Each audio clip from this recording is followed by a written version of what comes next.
This celebrated bestseller offers an understanding of your personal financial problems that will guide you through a lifetime. The Richest Man in Babylon uses success secrets of the ancients to lead you onto the road of happiness and prosperity. And now, The Richest Man in Babylon. Forward. Our prosperity as a nation depends upon the personal financial prosperity of each of us as individuals. This book deals with the personal successes of each of us. Success means accomplishments as the result of our own efforts and abilities. Proper preparation is the key to our success. Our acts can be no wiser than our thoughts. Our thinking can be no wiser than our understanding. This book of cures for lean purses has been termed a guide to financial understanding. That indeed is its purpose, to offer those who are ambitious for financial success an insight which will aid them to acquire money, to keep money, and to make their surpluses earn more money. In the pages which follow, we are taken back to Babylon, the cradle in which was nurtured the basic principles of finance now recognized and used the world over. To new readers, the author is happy to extend the wish that its pages may contain for them the same inspiration for growing bank accounts, greater financial successes, and the solution of difficult personal financial problems so enthusiastically reported by readers from coast to coast. To the business executives who have distributed these tales in such generous quantities to friends, relatives, employees, and associates, the author takes this opportunity to express his gratitude. No endorsement could be higher than that of practical men who appreciate its teachings because they themselves have worked up to important successes by applying the very principles it advocates. Babylon became the wealthiest city of the ancient world because its citizens were the richest people of their time.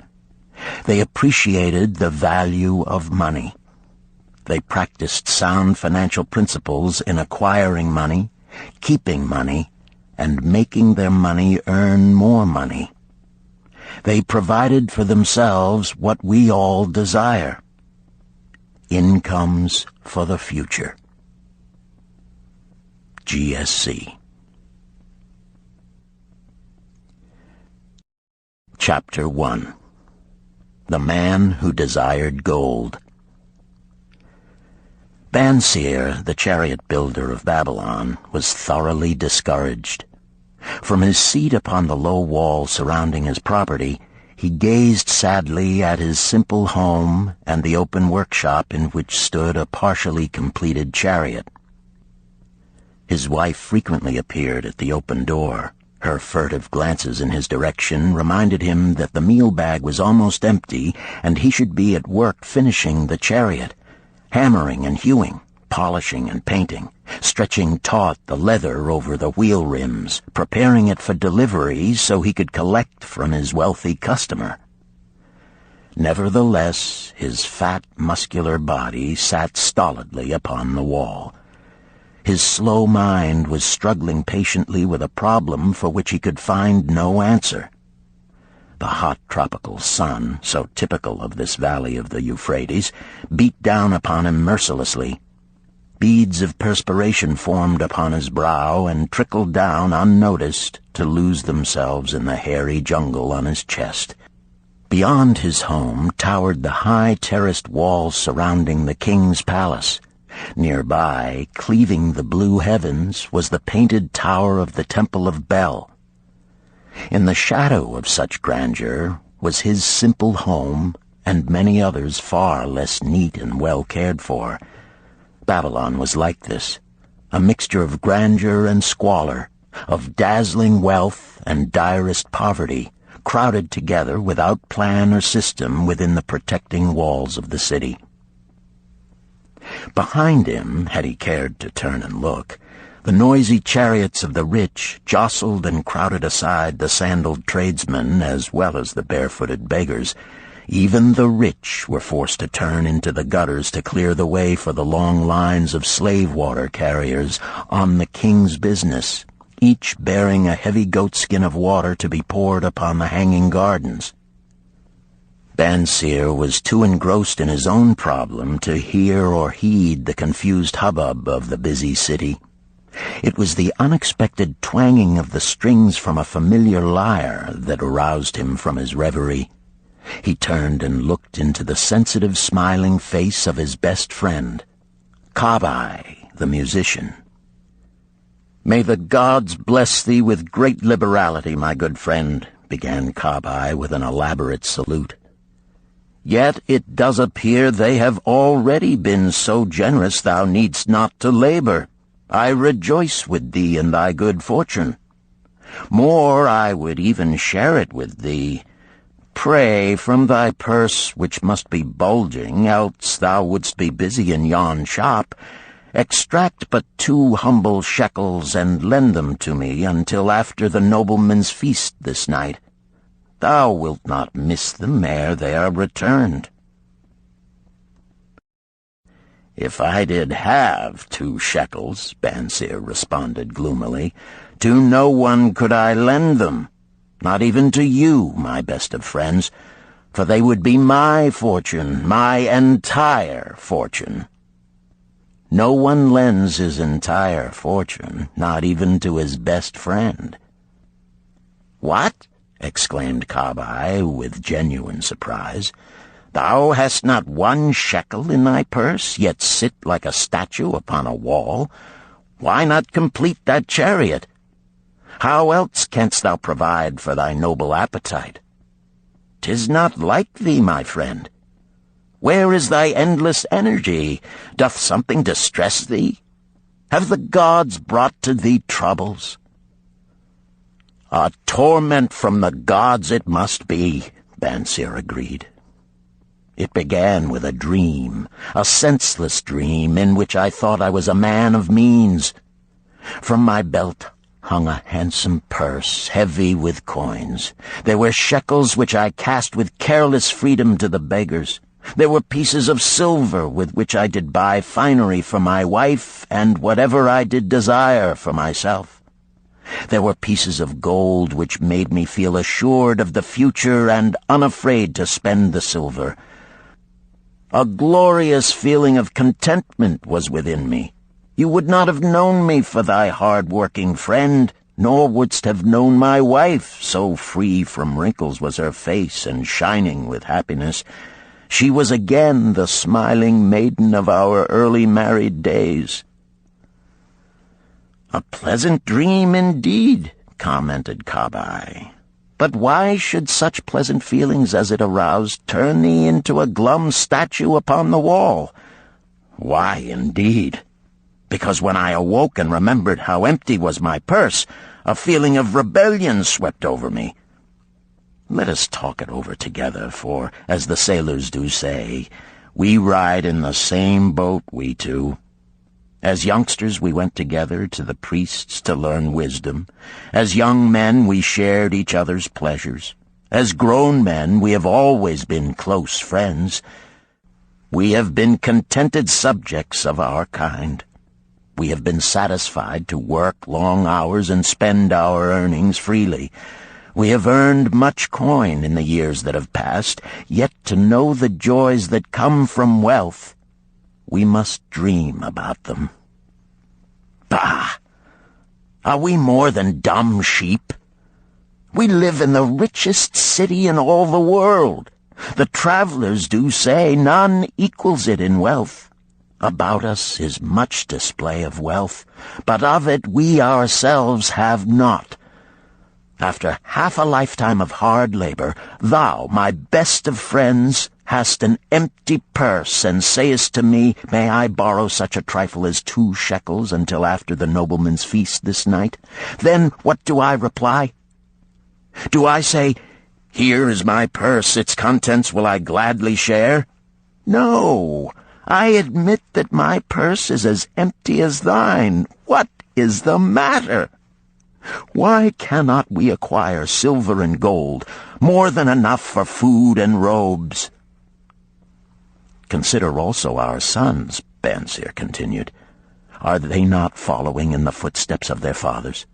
Need they and their families, and their sons' families, live all their lives in the midst of such treasures of gold, and yet, like us, be content to banquet upon sour goat's milk and porridge? Never in all the years of our friendship didst thou talk like this before, Bansir. Kabai was puzzled. Never in all those years did I think like this before.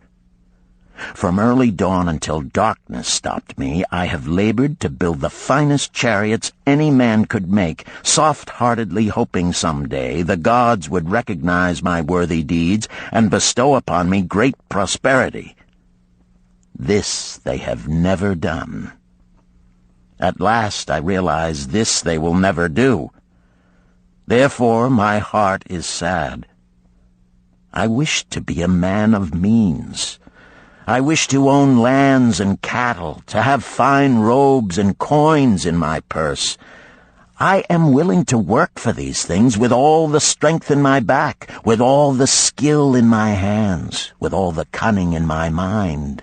But I wish my labors to be fairly rewarded. What is the matter with us? Again, I ask you, why cannot we have our just share of the good things so plentiful for those who have the gold with which to buy them? Would I knew the answer, Kabai replied.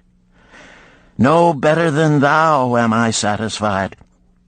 My earnings from my lyre are quickly gone. Often must I plan and scheme that my family be not hungry.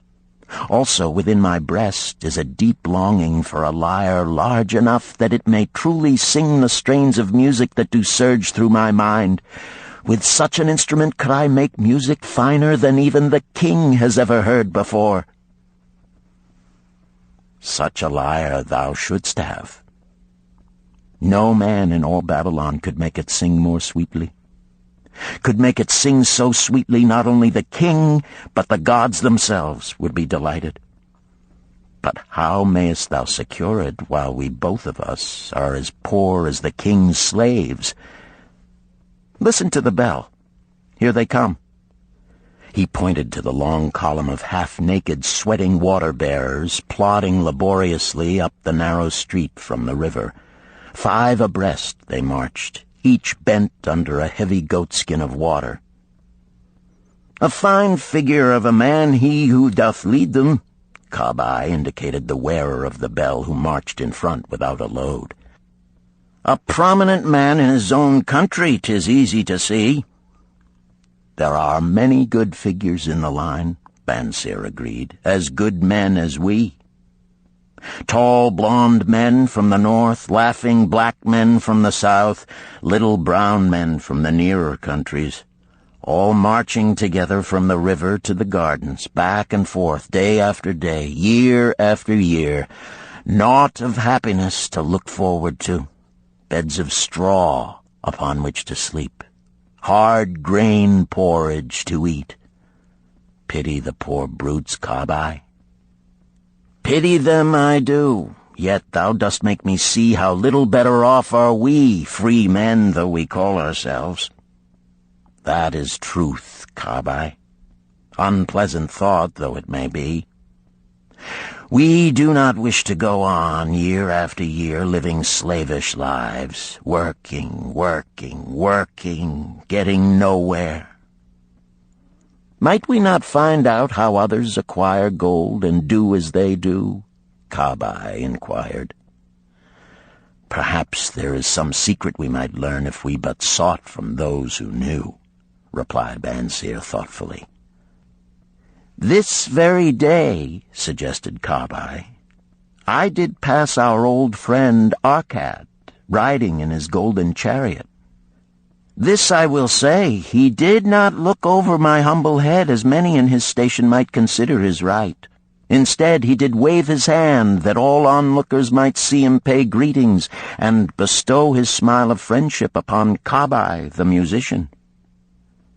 He is claimed to be the richest man in all Babylon, Bansir mused.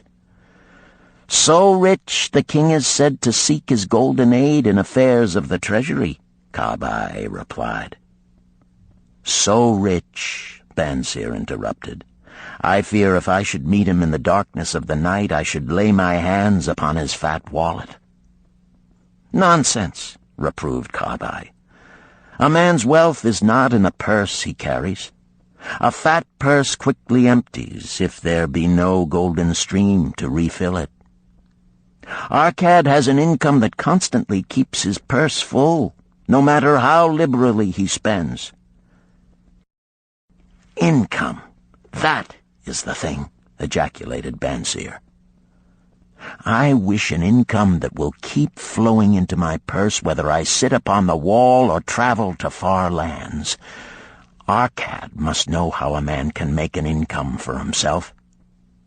Dost suppose it is something he could make clear to a mind as slow as mine? Methinks he did teach his knowledge to his son, Nomasir, Kabai responded. Did he not go to Nineveh and, so it is told at the inn, become, without aid from his father, one of the richest men in that city? Kabai, thou bringest to me a rare thought. A new light gleamed in Bansir's eyes. It costs nothing to ask wise advice from a good friend, and Arkad was always that. Never mind though our purses be as empty as the falcon's nest of a year ago. Let that not detain us. We are weary of being without gold in the midst of plenty. We wish to become men of means. Come, let us go to Arkad and ask how we also may acquire incomes for ourselves. Thou speakest with true inspiration, Bansir. Thou bringest to my mind a new understanding. Thou makest me to realize the reason why we have never found any measure of wealth. We never sought it. Thou hast labored patiently to build the staunchest chariots in Babylon. To that purpose was devoted your best endeavors. Therefore, at it thou didst succeed. I strove to become a skillful lyre player, and at it I did succeed. In those things toward which we exerted our best endeavors, we succeeded. The gods were content to let us continue thus. Now at last we see a light, bright like that from the rising sun. It biddeth us to learn more, that we may prosper more. With a new understanding, we shall find honorable ways to accomplish our desires. Let us go to Arkad this very day, Bansir urged. Also, let us ask other friends of our boyhood days who have fared no better than ourselves to join us, that they too may share in his wisdom. Thou wert ever thus thoughtful to thy friends, Bansir.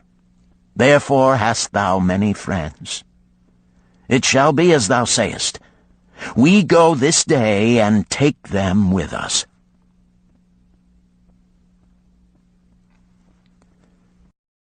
Chapter 2. The Richest Man in Babylon. In old Babylon there once lived a certain very rich man named Arkad. Far and wide he was famed for his great wealth. Also was he famed for his liberality. He was generous in his charities. He was generous with his family. He was liberal in his own expenses. But nevertheless, each year his wealth increased more rapidly than he spent it. And there were certain friends of younger days who came to him and said, You, Arkad, are more fortunate than we. You have become the richest man in all Babylon while we struggle for existence. You can wear the finest garments, and you can enjoy the rarest foods, while we must be content if we can clothe our families in raiment that is presentable and feed them as best we can. Yet once we were equal. We studied under the same master. We played in the same games, and in neither the studies nor the games did you outshine us. And in the years since, you have been no more an honorable citizen than we. Nor have you worked harder or more faithfully insofar as we can judge. Why, then, should a fickle fate single you out to enjoy all the good things of life and ignore us who are equally deserving? Thereupon Arcad remonstrated with them, saying, If you have not acquired more than a bare existence in the years since we were youths, it is because you either have failed to learn the laws that govern the building of wealth, or else you do not observe them.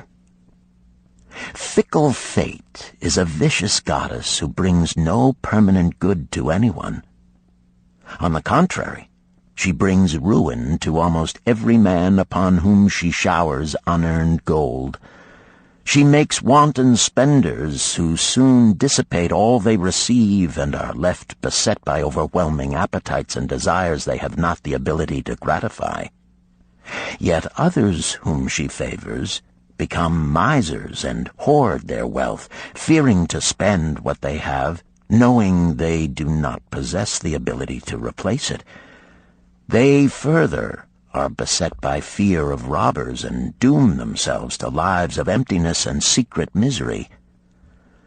Others there probably are who can take unearned gold and add to it and continue to be happy and contented citizens, but so few are they, I know of them but by hearsay.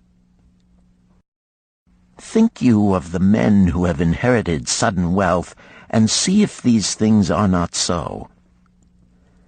His friends admitted that of the men they knew who had inherited wealth, these words were true, and they besought him to explain to them how he had become possessed of so much prosperity, so he continued. In my youth, I looked about me and saw all the good things there were to bring happiness and contentment, and I realized that wealth increased the potency of all these. Wealth is a power. With wealth, many things are possible. One may ornament the home with the richest of furnishings. One may sail the distant seas. One may feast on the delicacies of far lands. One may buy the ornaments of the gold worker and the stone polisher. One may even build mighty temples for the gods. One may do all these things and many others in which there is delight for the senses and gratification for the soul. And when I realized all this, I decided to myself that I would claim my share of the good things of life. I would not be one of those who stand afar off, enviously watching others enjoy. I would not be content to clothe myself in the cheapest raiment that looked respectable. I would not be satisfied with the lot of a poor man. On the contrary, I would make myself a guest at this banquet of good things. Being, as you know, the son of a humble merchant, one of a large family with no hope of an inheritance, and not being endowed, as you have so frankly said, with superior powers or wisdom, I decided that if I was to achieve what I desired, time and study would be required. As for time, all men have it in abundance. You, each of you, have let slip by sufficient time to have made yourselves wealthy. Yet you admit you have nothing to show except your good families, of which you can be justly proud. As for study, did not our wise teacher teach us that learning was of two kinds, the one kind being the things we learned and knew, and the other being the training that taught us how to find out what we did not know? Therefore did I decide to find out how one might accumulate wealth, and, when I had found out, to make this my task and do it well. For is it not wise that we should enjoy while we dwell in the brightness of the sunshine? For sorrows enough shall descend upon us when we depart for the darkness of the world of spirit. I found employment as a scribe in the hall of records, and long hours each day I labored upon the clay tablets. Week after week, and month after month I labored, yet for my earnings I had naught to show. Food and clothing and penance to the gods, and other things of which I could remember not what, absorbed all my earnings, but my determination did not leave me. And one day Algamish, the moneylender, came to the house of the city master and ordered a copy of the 9th law, and he said to me, I must have this in 2 days, and if the task is done by that time, 2 coppers will I give to thee. So I labored hard, but the law was long, and when Algamish returned, the task was unfinished. He was angry, and had I been his slave, he would have beaten me. But knowing the city master would not permit him to injure me, I was unafraid, so I said to him, Algamish, you are a very rich man. Tell me how I may also become rich, and all night I will carve upon the clay, and when the sun rises, it shall be completed. He smiled at me and replied, You are a forward knave, but we will call it a bargain. All that night I carved, though my back pained and the smell of the wick made my head ache until my eyes could hardly see. But when he returned at sunup, the tablets were complete. Now, I said, tell me what you promised. You have fulfilled your part of our bargain, my son, he said to me kindly, and I am ready to fulfill mine. I will tell you these things you wish to know, because I am becoming an old man, and an old tongue loves to wag. And when youth comes to age for advice, he receives the wisdom of years. But too often does youth think that age knows only the wisdom of days that are gone, and therefore profits not. But remember this, the sun that shines today is the sun that shone when thy father was born, and will still be shining when thy last grandchild shall pass into the darkness.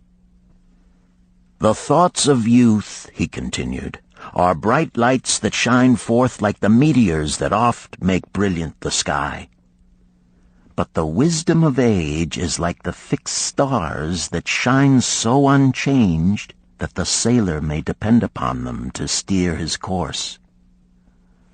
Mark you well my words, for if you do not, you will fail to grasp the truth that I will tell you, and you will think that your night's work has been in vain. Then he looked at me shrewdly from under his shaggy brows and said in a low, forceful tone, I found the road to wealth when I decided that a part of all I earned was mine to keep. And so will you. Then he continued to look at me with a glance that I could feel pierce me, but said no more. Is that all? I asked. That was sufficient to change the heart of a sheepherder into the heart of a moneylender, he replied. But all I earn is mine to keep, is it not? I demanded. Far from it, he replied. Do you not pay the garment maker? Do you not pay the sandal maker? Do you not pay for the things you eat? Can you live in Babylon without spending? What have you to show for your earnings of the past month? What for the past year? Fool! You pay to everyone but yourself. Dullard! You labor for others. As well be a slave and work for what your master gives you to eat and wear. If you did keep for yourself 1/10 of all you earn, how much would you have in 10 years? My knowledge of the numbers did not forsake me, and I answered, "As much as I earn in 1 year." "You speak but half the truth," he retorted. "Every gold piece you save is a slave to work for you. Every copper it earns is its child that also can earn for you. If you would become wealthy, then what you save must earn, and its children must earn, that all may help to give to you the abundance you crave. You think I cheat you for your long night's work," he continued. "But I am paying you 1,000 times over if you have the intelligence to grasp the truth I offer you. A part of all you earn is yours to keep. It should not be less than 1/10, no matter how little you earn. It can be as much more as you can afford. Pay yourself first. Do not buy from the clothes maker and the sandal maker more than you can pay out of the rest and still have enough for food and charity and penance to the gods. Wealth, like a tree, grows from a tiny seed. The first copper you save is the seed from which your tree of wealth shall grow. The sooner you plant that seed, the sooner shall the tree grow. And the more faithfully you nourish and water that tree with consistent savings, the sooner may you bask in contentment beneath its shade." So saying, he took his tablets and went away. I thought much about what he had said to me, and it seemed reasonable, so I decided that I would try it. Each time I was paid, I took 1 from each 10 pieces of copper and hid it away. And strange as it may seem, I was no shorter of funds than before. I noticed little difference as I managed to get along without it. But often I was tempted, as my hoard began to grow, to spend it for some of the good things the merchants displayed, brought by camels and ships from the land of the Phoenicians. But I wisely refrained. A 12th month after Algamish had gone, he again returned and said to me, "Son, have you paid to yourself not less than 1/10 of all you have earned for the past year?" I answered proudly, "Yes, master, I have." "That is good," he answered, beaming upon me. "And what have you done with it?" "I have given it to Asmer, the brickmaker, who told me he was traveling over the far seas, and in Tyre he would buy from me the rare jewels of the Phoenicians. When he returns, we shall sell these at high prices and divide the earnings." "Every fool must learn," he growled. "But why trust the knowledge of a brickmaker about jewels? Would you go to the breadmaker to inquire about the stars? No, by my tunic, you would go to the astrologer if you had power to think.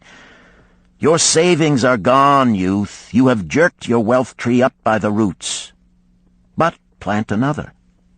Try again. And next time, if you would have advice about jewels, go to the jewel merchant. If you would know the truth about sheep, go to the herdsman.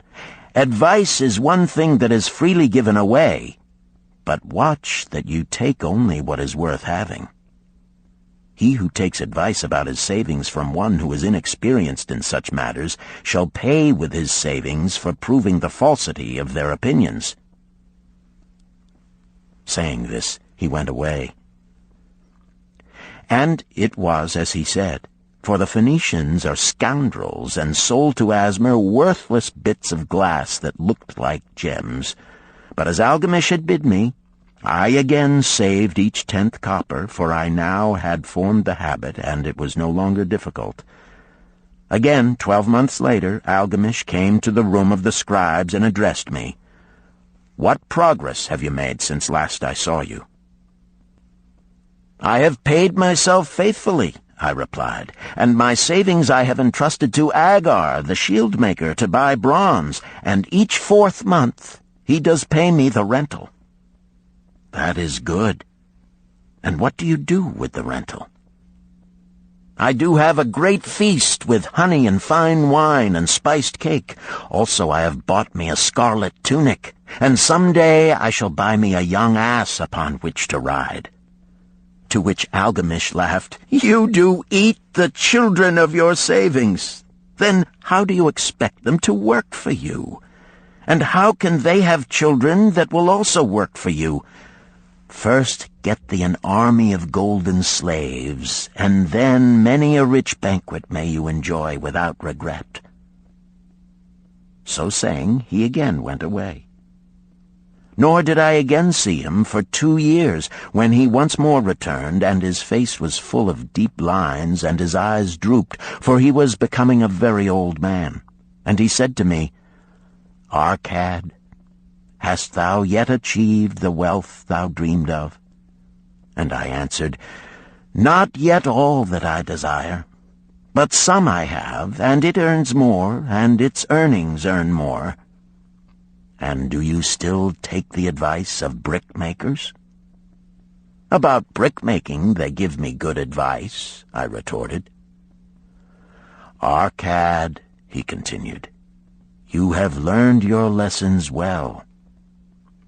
You first learned to live upon less than you could earn. Next, you learned to seek advice from those who were competent through their own experiences to give it. And lastly, you have learned to make gold work for you.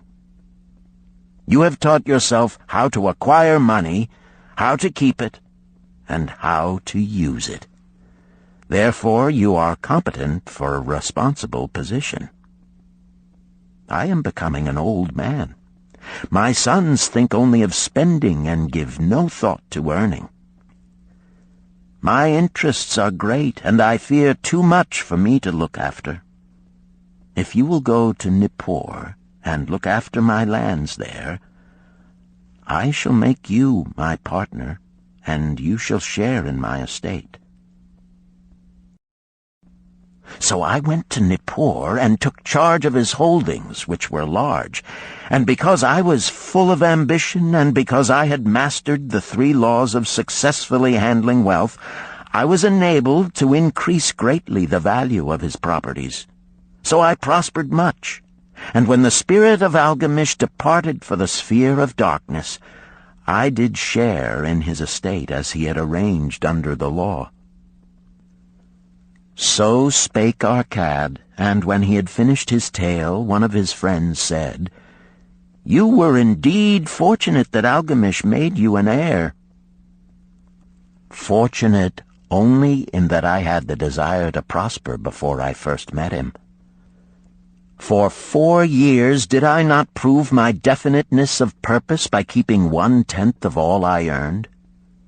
Would you call a fisherman lucky who for years so studied the habits of the fish that with each changing wind he could cast his nets about them? Opportunity is a haughty goddess who wastes no time with those who are unprepared. You had strong willpower to keep on after you lost your first year's savings. You are unusual in that way," spoke up another. "Willpower," retorted Arcad. "What nonsense! Do you think willpower gives a man the strength to lift a burden the camel cannot carry, or to draw a load the oxen cannot budge? Willpower is but the unflinching purpose to carry a task you set for yourself to fulfillment.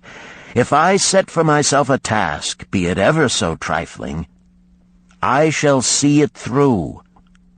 How else shall I have confidence in myself to do important things? Should I say to myself, for 100 days as I walk across the bridge into the city, I will pick from the road a pebble and cast it into the stream?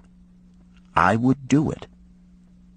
If on the 7th day I passed by without remembering, I would not say to myself, "Tomorrow I will cast 2 pebbles, which will do as well." Instead, I would retrace my steps and cast the pebble. Nor on the 20th day would I say to myself, "Arcad, this is useless. What does it avail you to cast a pebble every day? Throw in a handful and be done with it." No, I would not say that, nor do it, When I set a task for myself, I complete it. Therefore, I am careful not to start difficult and impractical tasks, because I love leisure." And then another friend spoke up and said, "If what you tell is true, and it does seem, as you have said, reasonable, then being so simple, if all men did it, there would not be enough wealth to go around." "Wealth grows wherever men exert energy," Arcad replied. "If a rich man builds him a new palace, is the gold he pays out gone? No, the brickmaker has part of it, and the laborer has part of it, and the artist has part of it, and everyone who labors upon the house has part of it. Yet, when the palace is completed, is it not worth all it cost? And is the ground upon which it stands not worth more because it is there? And is the ground that adjoins it not worth more because it is there? Wealth grows in magic ways. No man can prophesy the limit of it. Have not the Phoenicians built great cities on barren coasts with the wealth that comes from their ships of commerce on the seas? What then do you advise us to do that we also may become rich?" asked still another of his friends. "The years have passed, and we are no longer young men, and we have nothing put by." "I advise that you take the wisdom of Algamish and say to yourselves, 'A part of all I earn is mine to keep.' Say it in the morning when you first arise, say it at noon, say it at night. Say it each hour of every day. Say it to yourself until the words stand out like letters of fire across the sky. Impress yourself with the idea. Fill yourself with the thought. Then take whatever portion seems wise. Let it be not less than 1/10, and lay it by. Arrange your other expenditures to do this if necessary, but lay by that portion first. Soon you will realize what a rich feeling it is to own a treasure upon which you alone have claim. As it grows, it will stimulate you. A new joy of life will thrill you. Greater efforts will come to you to earn more. For of your increased earnings, will not the same percentage be also yours to keep? Then learn to make your treasure work for you. Make it your slave. Make its children and its children's children work for you. Ensure an income for thy future. Look thou at the aged, and forget not that in the days to come thou also will be numbered among them. Therefore invest thy treasure with greatest caution that it be not lost. Usurious rates of return are deceitful sirens that sing but to lure the unwary upon the rocks of loss and remorse. Provide also that thy family may not want should the gods call thee to their realms. For such protection it is always possible to make provision with small payments at regular intervals. Therefore the provident man delays not in expectation of a large sum becoming available for such a wise purpose. Counsel with wise men. Seek the advice of men whose daily work is handling money. Let them save you from such an error as I myself made in entrusting my money to the judgment of Asmer, the brickmaker. A small return and a safe one is far more desirable than risk. Enjoy life while you are here. Do not overstrain or try to save too much. If 1/10 of all you earn is as much as you can comfortably keep, be content to keep this portion. Live otherwise according to your income, and let not yourself get niggardly and afraid to spend. Life is good, and life is rich with things worth while and things to enjoy. His friends thanked him and went away. Some were silent because they had no imagination and could not understand. Some were sarcastic because they thought that one so rich should divide with old friends not so fortunate. But some had in their eyes a new light. They realized that Algamish had come back each time to the room of the scribes because he was watching a man work his way out of darkness into light. When that man had found the light, a place awaited him. No one could fill that place until he had for himself worked out his own understanding, until he was ready for opportunity. These latter were the ones who, in the following years, frequently revisited Arcad, who received them gladly. He counseled with them and gave them freely of his wisdom, as men of broad experience are always glad to do, and he assisted them in so investing their savings that it would bring in a good interest with safety and would neither be lost nor entangled in investments that paid no dividends. The turning point in these men's lives came upon that day when they realized the truth that had come from Algamish to Arcad, and from Arcad to them. A part of all you earn is yours to keep.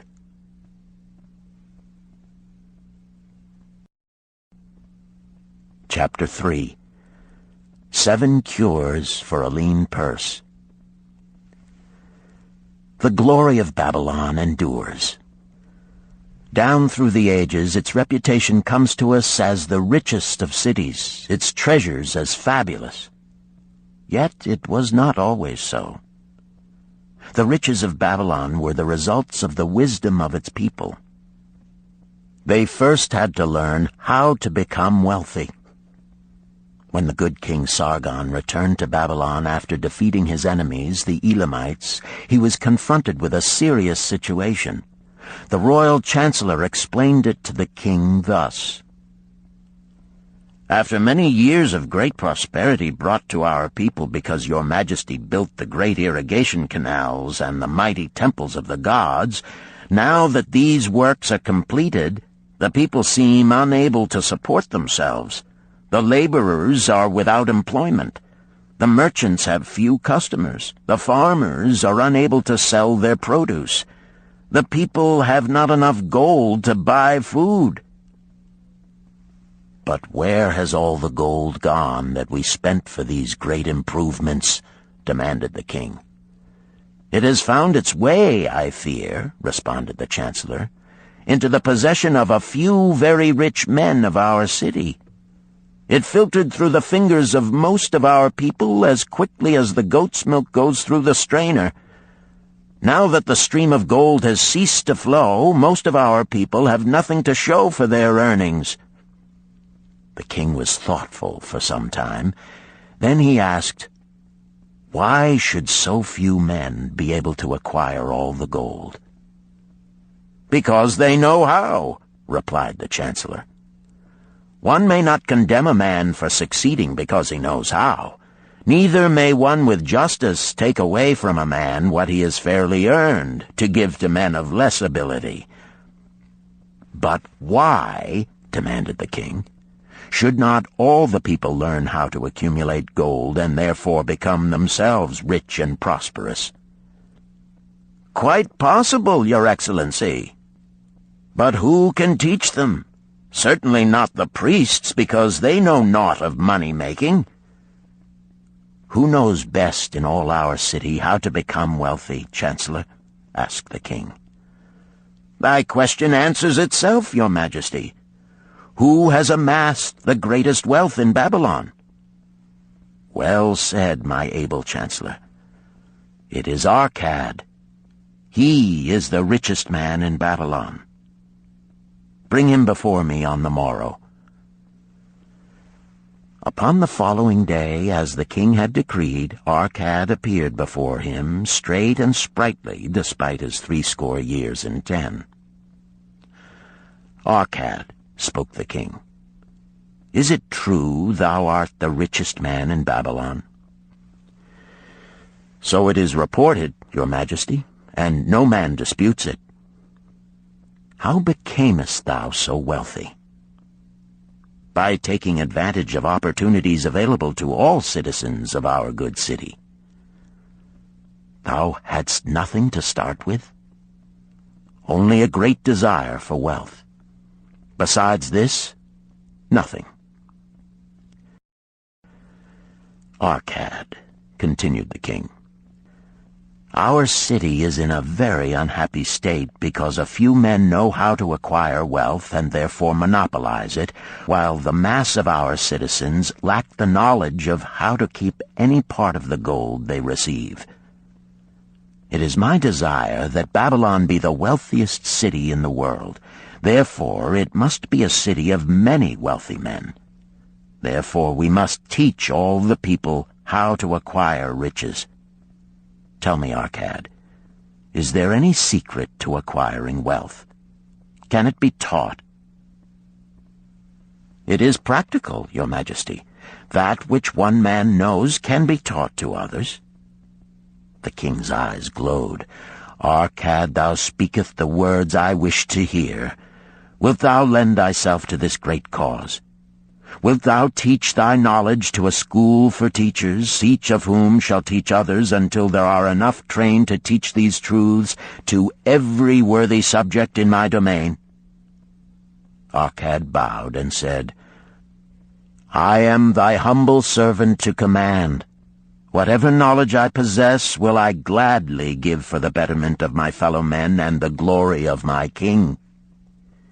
Let your good chancellor arrange for me a class of 100 men, and I will teach them those 7 cures which did fatten my purse, than which there was none leaner in all Babylon. A fortnight later, in compliance with the king's command, the chosen 100 assembled in the great hall of the Temple of Learning, seated upon colorful rings in a semicircle. Arcad sat beside a small tabaret upon which smoked a sacred lamp sending forth a strange and pleasing odor. "Behold the richest man in Babylon," whispered a student, nudging his neighbor as Arcad arose. "He is but a man, even as the rest of us." "As a dutiful subject of our great king," Arcad began, "I stand before you in his service. Because once I was a poor youth who did greatly desire gold, and because I found knowledge that enabled me to acquire it, he asks that I impart unto you my knowledge. I started my fortune in the humblest way.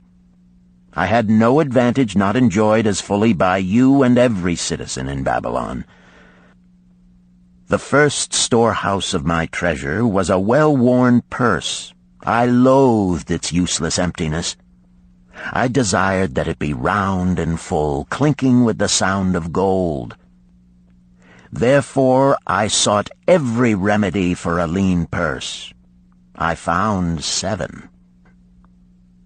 To you who are assembled before me shall I explain the 7 cures for a lean purse which I do recommend to all men who desire much gold. Each day for 7 days will I explain to you one of the 7 remedies. Listen attentively to the knowledge that I will impart. Debate it with me. Discuss it among yourselves. Learn these lessons thoroughly, that ye may also plant in your own purse the seed of wealth. First must each of you start wisely to build a fortune of his own. Then wilt thou be competent, and only then, to teach these truths to others. I shall teach to you in simple ways how to fatten your purses. This is the first step leading to the Temple of Wealth, and no man may climb who cannot plant his feet firmly upon the first step. We shall now consider the first cure. The first cure. Start thy purse to fattening. Arcad addressed the thoughtful man in the second row. My good friend, at what craft workest thou? I, replied the man, am a scribe and carve records upon the clay tablets. Even at such labor did I myself earn my first coppers. Therefore thou hast the same opportunity to build a fortune. He spoke to a florid-faced man farther back. Pray tell also what dost thou to earn thy bread? I, responded this man, am a meat butcher. I do buy the goats the farmers raise and kill them and sell the meat to the housewives and the hides to the sandal makers. Because thou dost also labor and earn, thou hast every advantage to succeed that I did possess. In this way did Arcad proceed to find out how each man labored to earn his living. When he had done questioning them, he said, Now, my students, ye can see that there are many trades and labors at which men may earn coins. Each of the ways of earning is a stream of gold from which the worker doth divert by his labors a portion to his own purse. Therefore into the purse of each of you flows a stream of coins, large or small, according to his ability. Is it not so? Thereupon they agreed that it was so. Then, continued Arcad, if each of you desireth to build for himself a fortune, is it not wise to start by utilizing that source of wealth which he already has established? To this they agreed. Then Arcad turned to a humble man who had declared himself an egg merchant.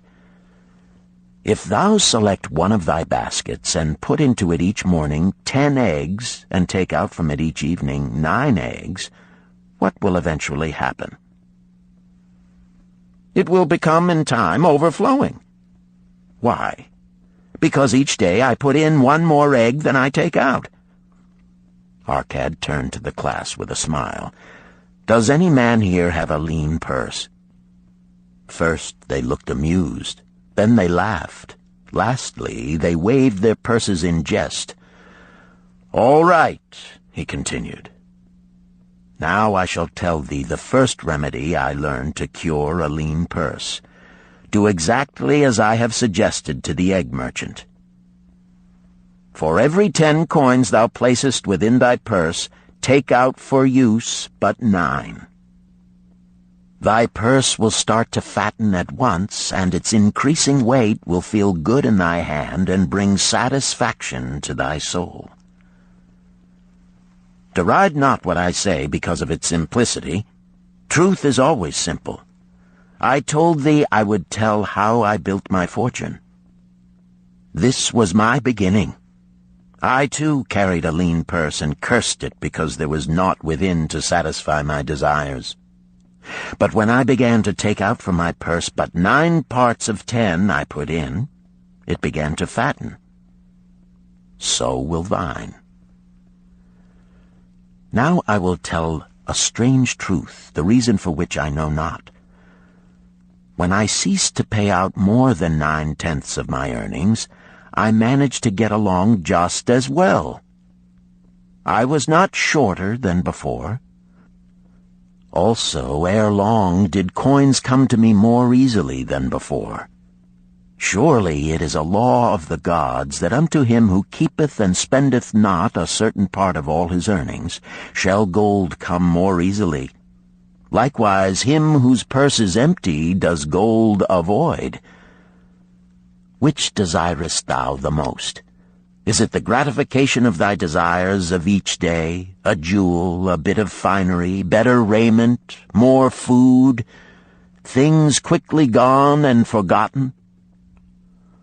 Or is it substantial belongings, gold, lands, herds, merchandise, income-bringing investments? The coins thou takest from thy purse bring the first. The coins thou leavest within it will bring the latter. This, my students, was the first cure I did discover for my lean purse. For each 10 coins I put in, to spend but 9. Debate this among yourselves. If any man proves it untrue, tell me upon the morrow when we shall meet again. The second cure. Control thy expenditures. Some of your members, my students, have asked me this. How can a man keep 1/10 of all he earns in his purse when all the coins he earns are not enough for his necessary expenses? So did Arcad address his students upon the second day. "Yesterday, how many of thee carried lean purses?" "All of us," answered the class. "Yet thou do not all earn the same. Some earn much more than others. Some have much larger families to support. Yet all purses were equally lean. Now I will tell thee an unusual truth about men and sons of men.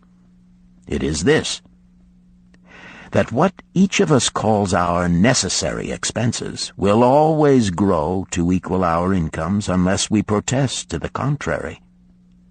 Confuse not the necessary expenses with thy desires.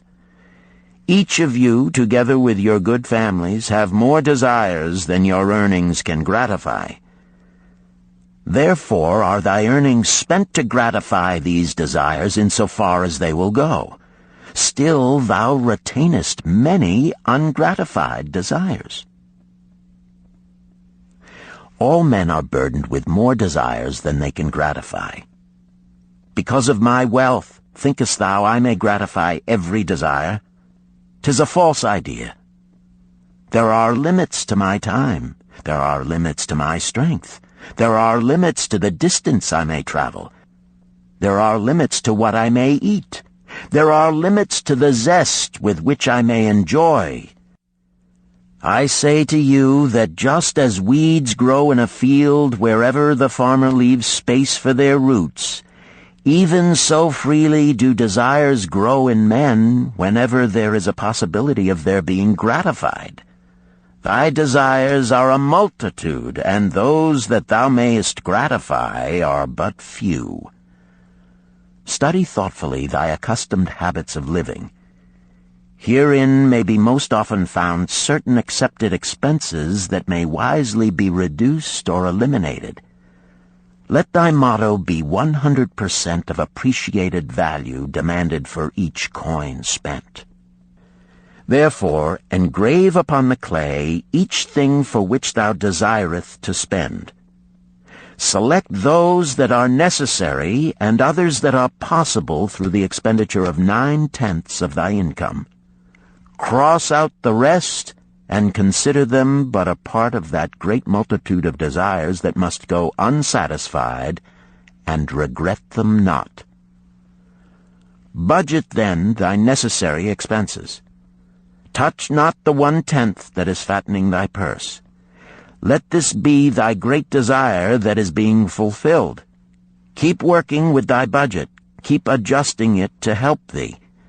Make it thy first assistant in defending thy fattening purse. Hereupon one of the students, wearing a robe of red and gold, arose and said, "I am a free man. I believe that it is my right to enjoy the good things of life. Therefore do I rebel against the slavery of a budget which determines just how much I may spend and for what. I feel it would take much pleasure from my life and make me little more than a pack-ass to carry a burden." To him Arcad replied, "Who, my friend, would determine thy budget?" "I would make it for myself," responded the protesting one. "In that case, were a pack-ass to budget his burden, would he include therein jewels and rugs and heavy bars of gold? Not so. He would include hay and grain and a bag of water for the desert trail. The purpose of a budget is to help thy purse to fatten. It is to assist thee to have thy necessities and, insofar as attainable, thy other desires. It is to enable thee to realize thy most cherished desires by defending them from thy casual wishes. Like a bright light in a dark cave, thy budget shows up the leaks from thy purse and enables thee to stop them and control thy expenditures for definite and gratifying purposes. This, then, is the second cure for a lean purse. Budget thy expenses, that thou mayest have coins to pay for thy necessities, to pay for thy enjoyments, and to gratify thy worthwhile desires without spending more than 9/10 of thy earnings. The third cure: make thy gold multiply. Behold, thy lean purse is fattening. Thou hast disciplined thyself to leave therein 1/10 of all thou earnest. Thou hast controlled thy expenditures to protect thy growing treasure. Next, we will consider means to put thy treasure to labor and to increase. Gold in a purse is gratifying to own, and satisfieth a miserly soul, but earns nothing. The gold we may retain from our earnings is but the start. The earnings it will make shall build our fortunes. So spoke Arcad upon the third day to his class. How, therefore, may we put our gold to work? My first investment was unfortunate, for I lost all. Its tale I will relate later. My first profitable investment was a loan I made to a man named Agar, a shield maker. Once each year did he buy large shipments of bronze brought from across the sea to use in his trade.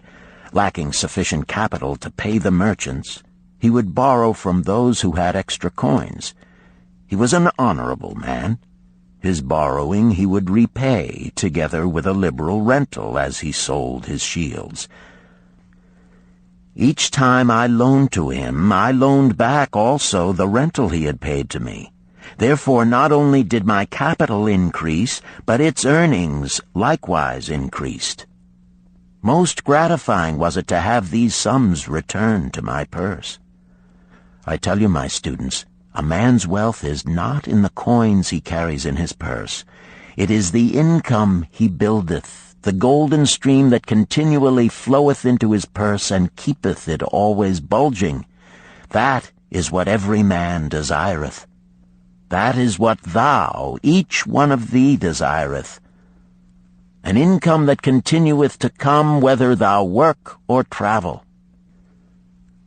Great income I have acquired, so great that I am called a very rich man.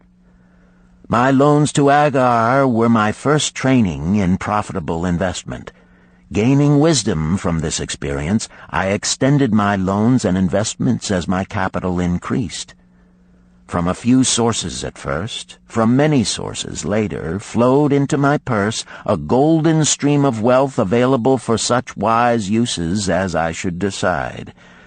Behold, from my humble earnings, I had begotten a horde of golden slaves, each laboring and earning more gold. As they labored for me, so their children also labored, and their children's children, until great was the income from their combined efforts. Gold increaseth rapidly when making reasonable earnings, as thou wilt see from the following. A farmer, when his first son was born, took 10 pieces of silver to a moneylender and asked him to keep it on rental for his son until he became 20 years of age. This the moneylender did, and agreed the rental should be 1/4 of its value each 4 years. The farmer asked, because this sum he had set aside as belonging to his son, that the rental be added to the principal. When the boy had reached the age of 20 years, the farmer again went to the moneylender to inquire about the silver. The moneylender explained that because this sum had been increased by compound interest, the original 10 pieces of silver had now grown to 30½ pieces. The farmer was well pleased, and because the son did not need the coins, he left them with the moneylender. When the son became 50 years of age, the father meantime having passed to the other world, the moneylender paid the son in settlement 167 pieces of silver. Thus, in 50 years, had the investment multiplied itself at rental almost 17 times. This, then, is the third cure for a lean purse. to put each coin to laboring, that it may reproduce its kind, even as the flocks of the field, and help bring to thee income, a stream of wealth that shall flow constantly into thy purse. The fourth cure. Guard thy treasures from loss. Misfortune loves a shining mark. Gold in a man's purse must be guarded with firmness, else it be lost. Thus it is wise that we must first secure small amounts and learn to protect them before the gods entrust us with larger. So spoke Arcad upon the fourth day to his class. Every owner of gold is tempted by opportunities whereby it would seem that he could make large sums by its investment in most plausible projects. Often friends and relatives are eagerly entering such investment and urge him to follow. The first sound principle of investment is security for thy principal. Is it wise to be intrigued by larger earnings when thy principal may be lost? I say not. The penalty of risk is probable loss. Study carefully, before parting with thy treasure, each assurance that it may be safely reclaimed. Be not misled by thine own romantic desires to make wealth rapidly. Before thou loan it to any man, assure thyself of his ability to repay and his reputation for doing so, that thou mayest not unwittingly be making him a present of thy hard-earned treasure. Before thou entrust it as an investment in any field, acquaint thyself with the dangers which may beset it. My own first investment was a tragedy to me at the time. The guarded savings of a year I did entrust to a brickmaker named Asmer, who was traveling over the far seas, and in Tyre agreed to buy for me the rare jewels of the Phoenicians. These we would sell upon his return and divide the profits. The Phoenicians were scoundrels and sold them bits of glass. My treasure was lost. Today, my training would show to me at once the folly of entrusting a brickmaker to buy jewels. Therefore do I advise thee from the wisdom of my experiences, be not too confident of thine own wisdom in entrusting thy treasures to the possible pitfalls of investments. Better by far to consult the wisdom of those experienced in handling money for profit. Such advice is freely given for the asking, and may readily possess a value equal in gold to the sum thou considerest investing. In truth, such is its actual value if it save thee from loss. This, then, is the fourth cure for a lean purse, and of great importance if it prevent thy purse from being emptied once it has become well filled. Guard thy treasure from loss by investing only where thy principal is safe, where it may be reclaimed if desirable, and where thou wilt not fail to collect a fair rental. Consult with wise men. Secure the advice of those experienced in the profitable handling of gold. Let their wisdom protect thy treasure from unsafe investments. This ends Disc 1. The Richest Man in Babylon, Disc 2. The fifth cure. Make of thy dwelling a profitable investment. If a man setteth aside 9 parts of his earnings upon which to live and enjoy life, and if any part of this 9 parts he can turn into a profitable investment without detriment to his well-being, then so much faster will his treasures grow. So spake Arcad to his class at their 5th lesson. All too many of our men of Babylon do raise their families in unseemly quarters. They do pay to exacting landlords liberal rentals for rooms where their wives have not a spot to raise the blooms that gladden a woman's heart, and their children have no place to play their games except in the unclean alleys. No man's family can fully enjoy life unless they do have a plot of ground wherein children can play in the clean earth, and where the wife may raise not only blossoms but good rich herbs to feed her family. To a man's heart it brings gladness to eat the figs from his own trees and the grapes of his own vines, to own his own domicile and to have it a place he is proud to care for, putteth confidence in his heart and greater effort behind all his endeavors. Therefore do I recommend that every man own the roof that sheltereth him and his. Nor is it beyond the ability of any well-intentioned man to own his home. Hath not our great king so widely extended the walls of Babylon that within them much land is now unused, and may be purchased at sums most reasonable?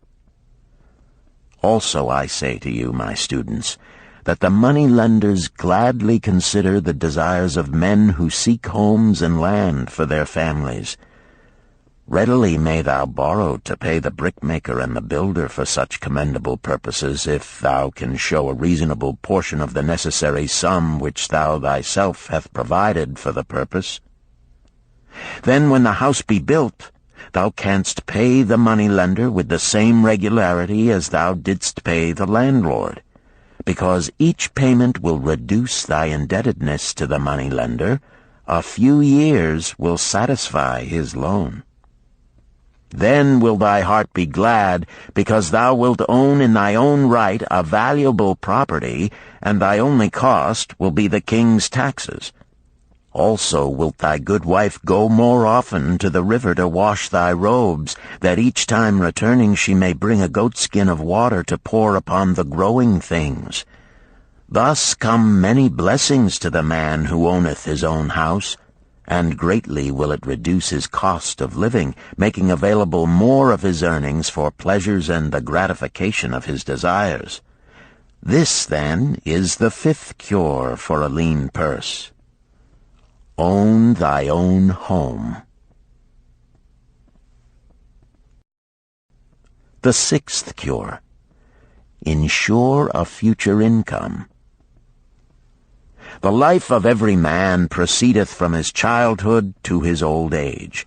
This is the path of life, and no man may deviate from it, unless the gods call him prematurely to the world beyond.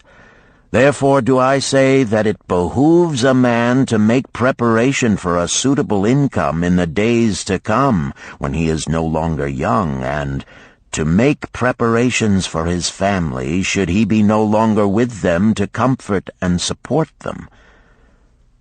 This lesson shall instruct thee in providing a full purse when time has made thee less able to earn. So Arcad addressed his class upon the sixth day. The man who, because of his understanding of the laws of wealth, acquireth a growing surplus, should give thought to those future days. He should plan certain investments or provisions that may endure safely for many years, yet will be available when the time arrives which he has so wisely anticipated. There are diverse ways by which a man may provide with safety for his future. He may provide a hiding place and there bury a secret treasure. Yet no matter with what skill it be hidden, it may nevertheless become the loot of thieves. For this reason I recommend not this plan. A man may buy houses or lands for this purpose. If wisely chosen as to their usefulness and value in the future, they are permanent in their value and their earnings, or their sale will provide well for his purpose. A man may loan a small sum to the moneylender and increase it at regular periods. The rental which the moneylender adds to this will largely add to its increase.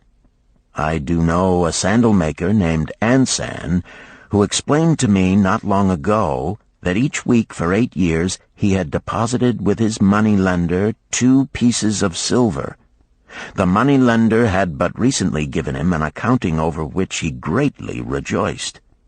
The total of his small deposits with their rental at the customary rate of 1/4 their value for each 4 years had now become 1,040 pieces of silver. I did gladly encourage him further by demonstrating to him with my knowledge of the numbers that in 12 years more, if he would keep his regular deposits of but 2 pieces of silver each week, the moneylender would then owe him 4,000 pieces of silver, a worthy competence for the rest of his life. Surely when such a small payment made with regularity doth produce such profitable results, no man can afford not to insure a treasure for his old age and the protection of his family, no matter how prosperous his business and his investments may be. I would that I might say more about this. In my mind rests a belief that someday wise-thinking men will devise a plan to insure against death, whereby many men pay in but a trifling sum regularly, the aggregate making a handsome sum for the family of each member who passeth to the beyond. This do I see as something desirable and which I could highly recommend. But today it is not possible, because it must reach beyond the life of any man or any partnership to operate. It must be as stable as the king's throne. Some day do I feel that such a plan shall come to pass, and be a great blessing to many men, because even the first small payment will make available a snug fortune for the family of a member, should he pass on. But because we live in our own day, and not in the days which are to come, must we take advantage of those means and ways of accomplishing our purposes. Therefore do I recommend to all men that they, by wise and well-thought-out methods, do provide against a lean purse in their mature years. For a lean purse to a man no longer able to earn, or to a family without its head, is a sore tragedy. This, then, is the 6th cure for a lean purse. Provide in advance for the needs of thy growing age and the protection of thy family. The 7th cure. Increase thy ability to earn.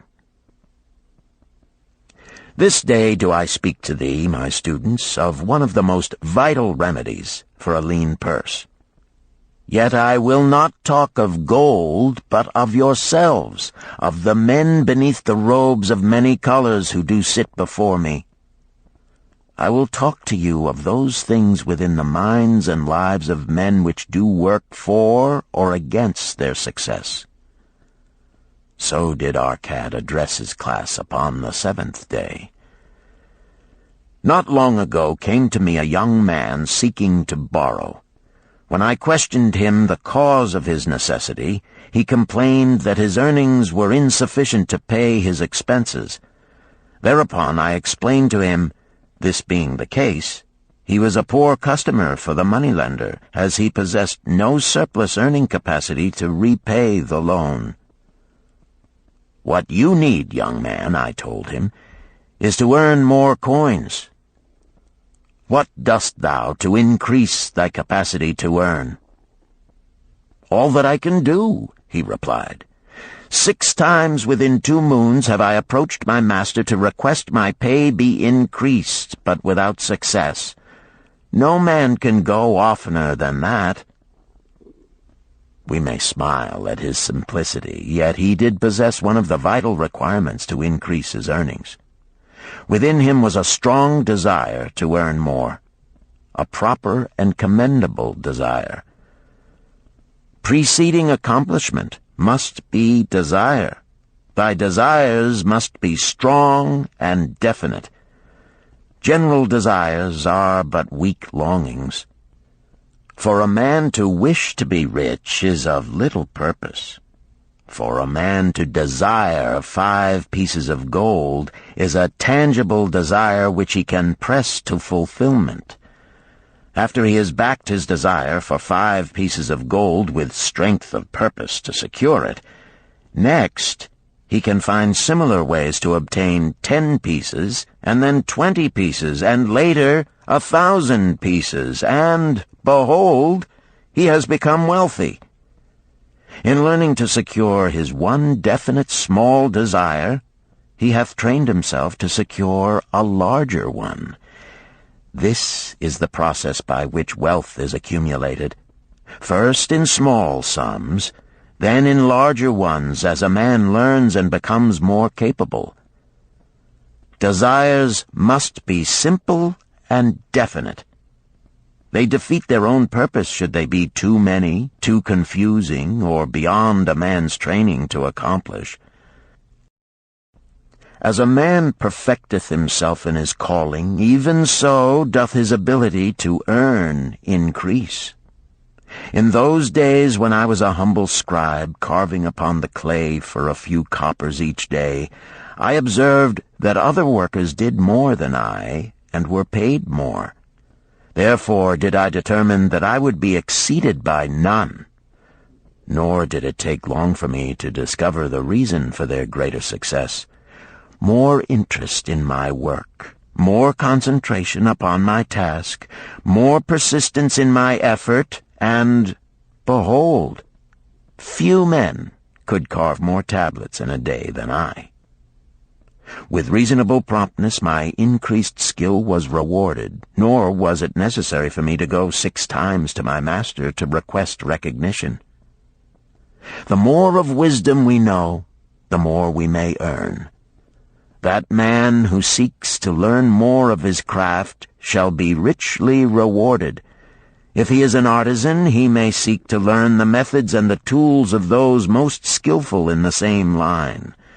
If he laboreth at the law or at healing, he may consult and exchange knowledge with others of his calling. If he be a merchant, he may continually seek better goods that can be purchased at lower prices. Always do the affairs of men change and improve, because keen-minded men seek greater skill that they may better serve those upon whose patronage they depend.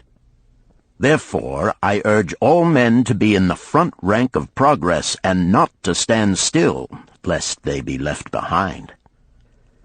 Many things come to make a man's life rich with gainful experiences. Such things as the following a man must do if he respects himself.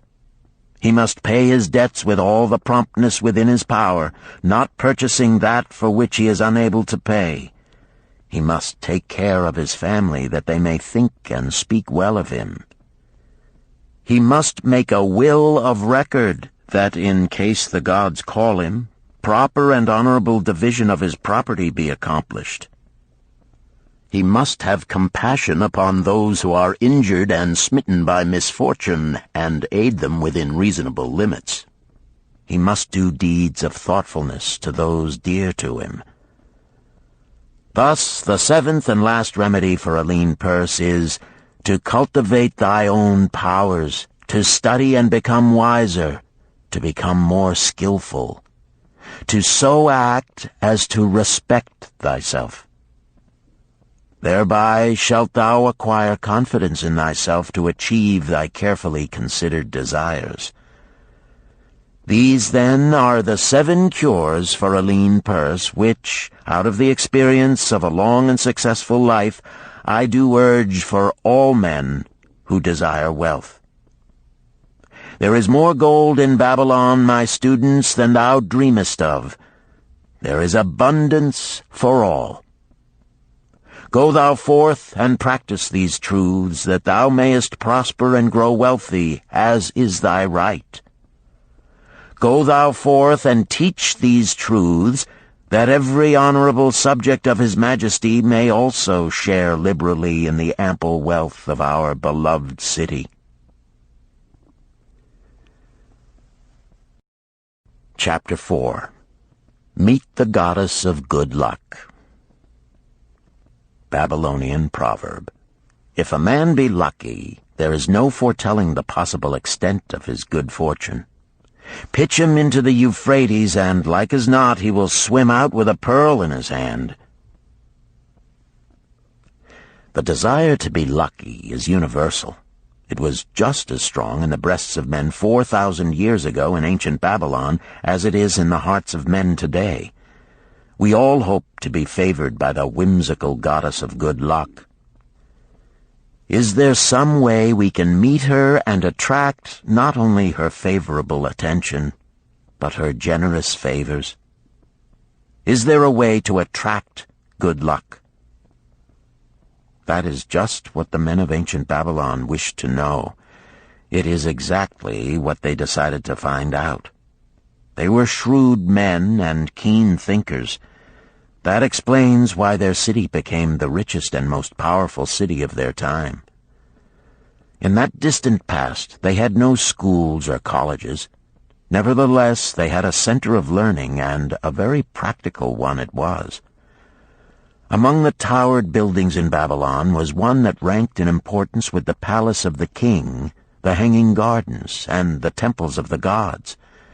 You will find scant mention of it in the history books, more likely no mention at all, yet it exerted a powerful influence upon the thought of that time. This building was the temple of learning, where the wisdom of the past was expounded by voluntary teachers and where subjects of popular interest were discussed in open forums. Within its walls, all men met as equals. The humblest of slaves could dispute with impunity the opinions of a prince of the royal house. Among the many who frequented the Temple of Learning was a wise rich man named Arcad, called the richest man in Babylon. He had his own special hall where almost any evening a large group of men, some old, some very young, but mostly middle-aged, gathered to discuss and argue interesting subjects. Suppose we listen in to see whether they knew how to attract good luck. The sun had just set like a great red ball of fire shining through the haze of desert dust when Arcad strolled to his accustomed platform. Already full 80 men were awaiting his arrival, reclining on their small rugs spread upon the floor. More were still arriving. "What shall we discuss this night?" Arcad inquired.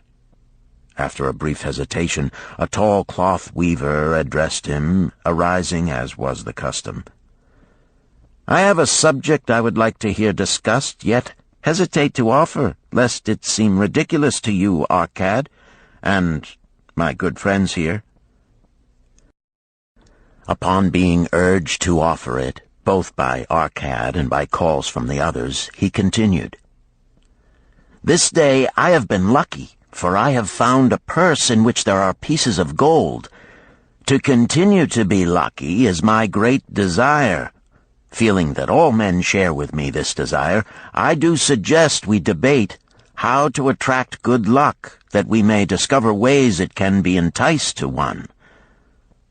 "A most interesting subject has been offered," Arcad commented. "One most worthy of our discussion. To some men, good luck bespeaks but a chance happening that, like an accident, may befall one without purpose or reason. Others do believe that the instigator of all good fortune is our most bounteous goddess Ashtar, ever anxious to reward with generous gifts those who please her. Speak up, my friends, what say you? Shall we seek to find if there be means by which good luck may be enticed to visit each and all of us?" "Yea, yea, and much of it," responded the growing group of eager listeners. Thereupon Arcad continued, "To start our discussion, let us first hear from those among us who have enjoyed experiences similar to that of the cloth weaver in finding or receiving, without effort upon their part, valuable treasures or jewels." There was a pause in which all looked about, expecting someone to reply, but no one did. "What? No one?" Arcad asked. Then rare indeed must be this kind of good luck. Who now will offer a suggestion as to where we shall continue our search? "That I will do," spoke a well-robed young man, arising. "When a man speaketh of luck, is it not natural that his thoughts turn to the gaming tables? Is it not there we find many men courting the favor of the goddess in hope she will bless them with rich winnings?" As he resumed his seat, a voice called, "Do not stop! Continue thy story.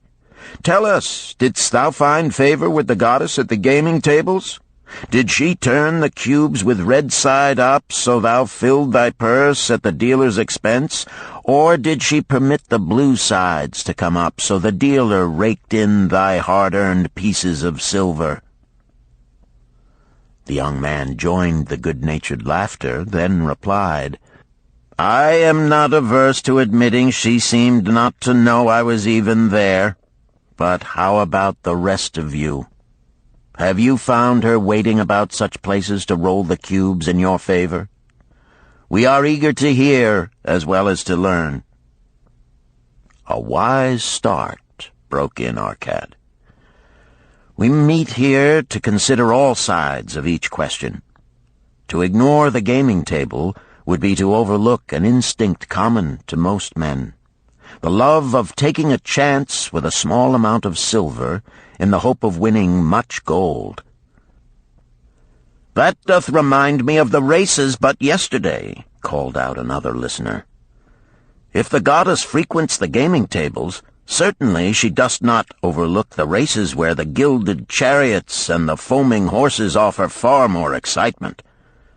Tell us honestly, Arcad, didst she whisper to you to place your bet upon those gray horses from Nineveh yesterday?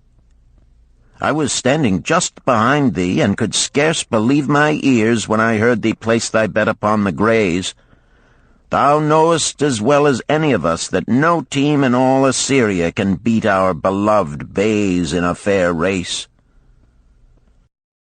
Didst the goddess whisper in thy ear to bet upon the grays because at the last turn the inside black would stumble and so interfere with our bays that the grays would win the race and score an unearned victory?" Arcad smiled indulgently at the banter. "What reason have we to feel the good goddess would take that much interest in any man's bet upon a horse race? To me, she is a goddess of love and dignity whose pleasure it is to aid those who are in need and to reward those who are deserving. I look to find her, not at the gaming tables or the races where men lose more gold than they win, but in other places where the doings of men are more worthwhile and more worthy of reward. In tilling the soil, in honest trading, in all of man's occupations, there is opportunity to make a profit upon his efforts and his transactions. Perhaps not all the time will he be rewarded, because sometimes his judgment may be faulty, and other times the winds and the weather may defeat his efforts. Yet, if he persists, he may usually expect to realize his profit. This is so because the chances of profit are always in his favor. But when a man playeth the games, the situation is reversed, for the chances of profit are always against him, and always in favor of the gamekeeper. The game is so arranged that it will always favor the keeper.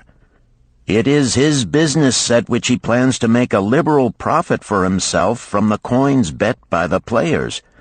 Few players realize how certain are the gamekeeper's profits and how uncertain are their own chances to win.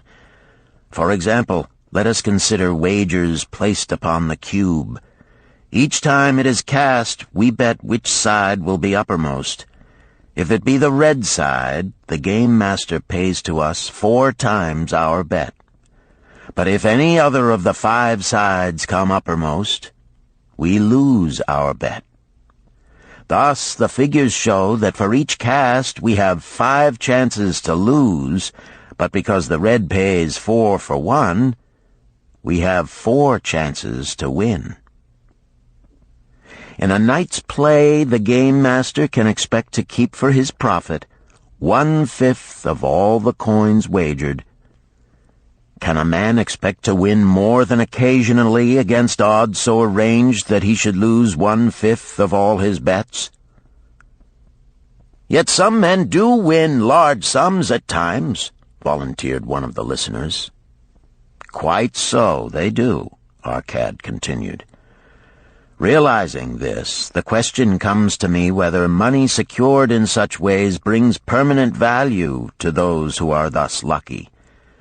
Among my acquaintances are many of the successful men of Babylon, yet among them I am unable to name a single one who started his success from such a source. You who are gathered here tonight know many more of our substantial citizens. To me, it would be of much interest to learn how many of our successful citizens can credit the gaming tables with their start to success. Suppose each of you tell of those you know. What say you? After a prolonged silence, a wag ventured, "Wouldst thy inquiry include the gamekeepers?" "If you think of no one else," Arcad responded. "If not one of you can think of anyone else, then how about yourselves? Are there any consistent winners with us who hesitate to advise such a source for their incomes?" His challenge was answered by a series of groans from the rear, taken up and spread amid much laughter. "It would seem we are not seeking good luck in such places as the goddess frequents," he continued. "Therefore let us explore other fields. We have not found it in picking up lost wallets, neither have we found it haunting the gaming tables. As to the races, I must confess to have lost far more coins there than I have ever won. Now suppose we consider our trades and businesses. Is it not natural, if we conclude a profitable transaction, to consider it not good luck, but a just reward for our efforts? I am inclined to think we may be overlooking the gifts of the goddess. Perhaps she really does assist us when we do not appreciate her generosity. Who can suggest further discussion?" Thereupon an elderly merchant arose, smoothing his genteel white robe. "With thy permission, most honorable Arcad and my friends, I offer a suggestion. If, as you have said, we take credit to our own industry and ability for our business success, why not consider the successes we almost enjoyed but which escaped us, happenings which would have been most profitable? They would have been rare examples of good luck if they had actually happened. Because they were not brought to fulfillment, we cannot consider them as our just rewards. Surely many men here have such experiences to relate." "Here is a wise approach," Arcad approved.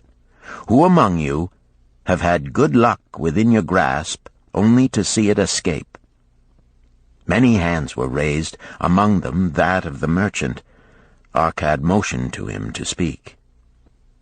"As you suggested this approach, we should like to hear first from you." "I will gladly relate a tale," he resumed, "that doth illustrate how closely unto a man good luck may approach, and how blindly he may permit it to escape, much to his loss and later regret. Many years ago, when I was a young man, just married and well started to earning, my father did come one day and urge most strongly that I enter upon an investment. The son of one of his good friends had taken notice of a barren tract of land not far beyond the outer walls of our city. It lay high above the canal where no water could reach it. The son of my father's friend devised a plan to purchase this land, build 3 large water wheels that could be operated by oxen, and thereby raise the life-giving waters to the fertile soil. This accomplished, he planned to divide it into small tracts and sell to the residents of the city for herb patches. The son of my father's friend did not possess sufficient gold to complete such an undertaking. Like myself, he was a young man earning a fair sum. His father, like mine, was a man of large family and small means. He therefore decided to interest a group of men to enter the enterprise with him. The group was to comprise 12, each of whom must be a money earner and agree to pay 1/10 of his earnings into the enterprise until the land was made ready for sale. All would then share justly in the profits in proportion to their investment. "Thou, my son," bespoke my father unto me, "art now in thy young manhood. It is my deep desire that thou begin the building of a valuable estate for thyself, that thou mayest become respected among men. I desire to see thou profit from a knowledge of the thoughtless mistakes of thy father." "This do I most ardently desire, my father," I replied. "Then this do I advise. Do what I should have done at thy age. From thy earnings keep out 1/10 to put into favorable investments. With this 1/10 of thy earnings, and what it will also earn, thou canst, before thou art my age, accumulate for thyself a valuable estate." "Thy words are words of wisdom, my father. Greatly do I desire riches. Yet there are many uses to which my earnings are called. Therefore do I hesitate to do as thou dost advise. I am young. There is plenty of time." "So I thought at thy age. Yet behold, many years have passed, and I have not yet made the beginning." "We live in a different age, my father. I shall avoid thy mistakes." "Opportunity stands before thee, my son. It is offering a chance that may lead to wealth.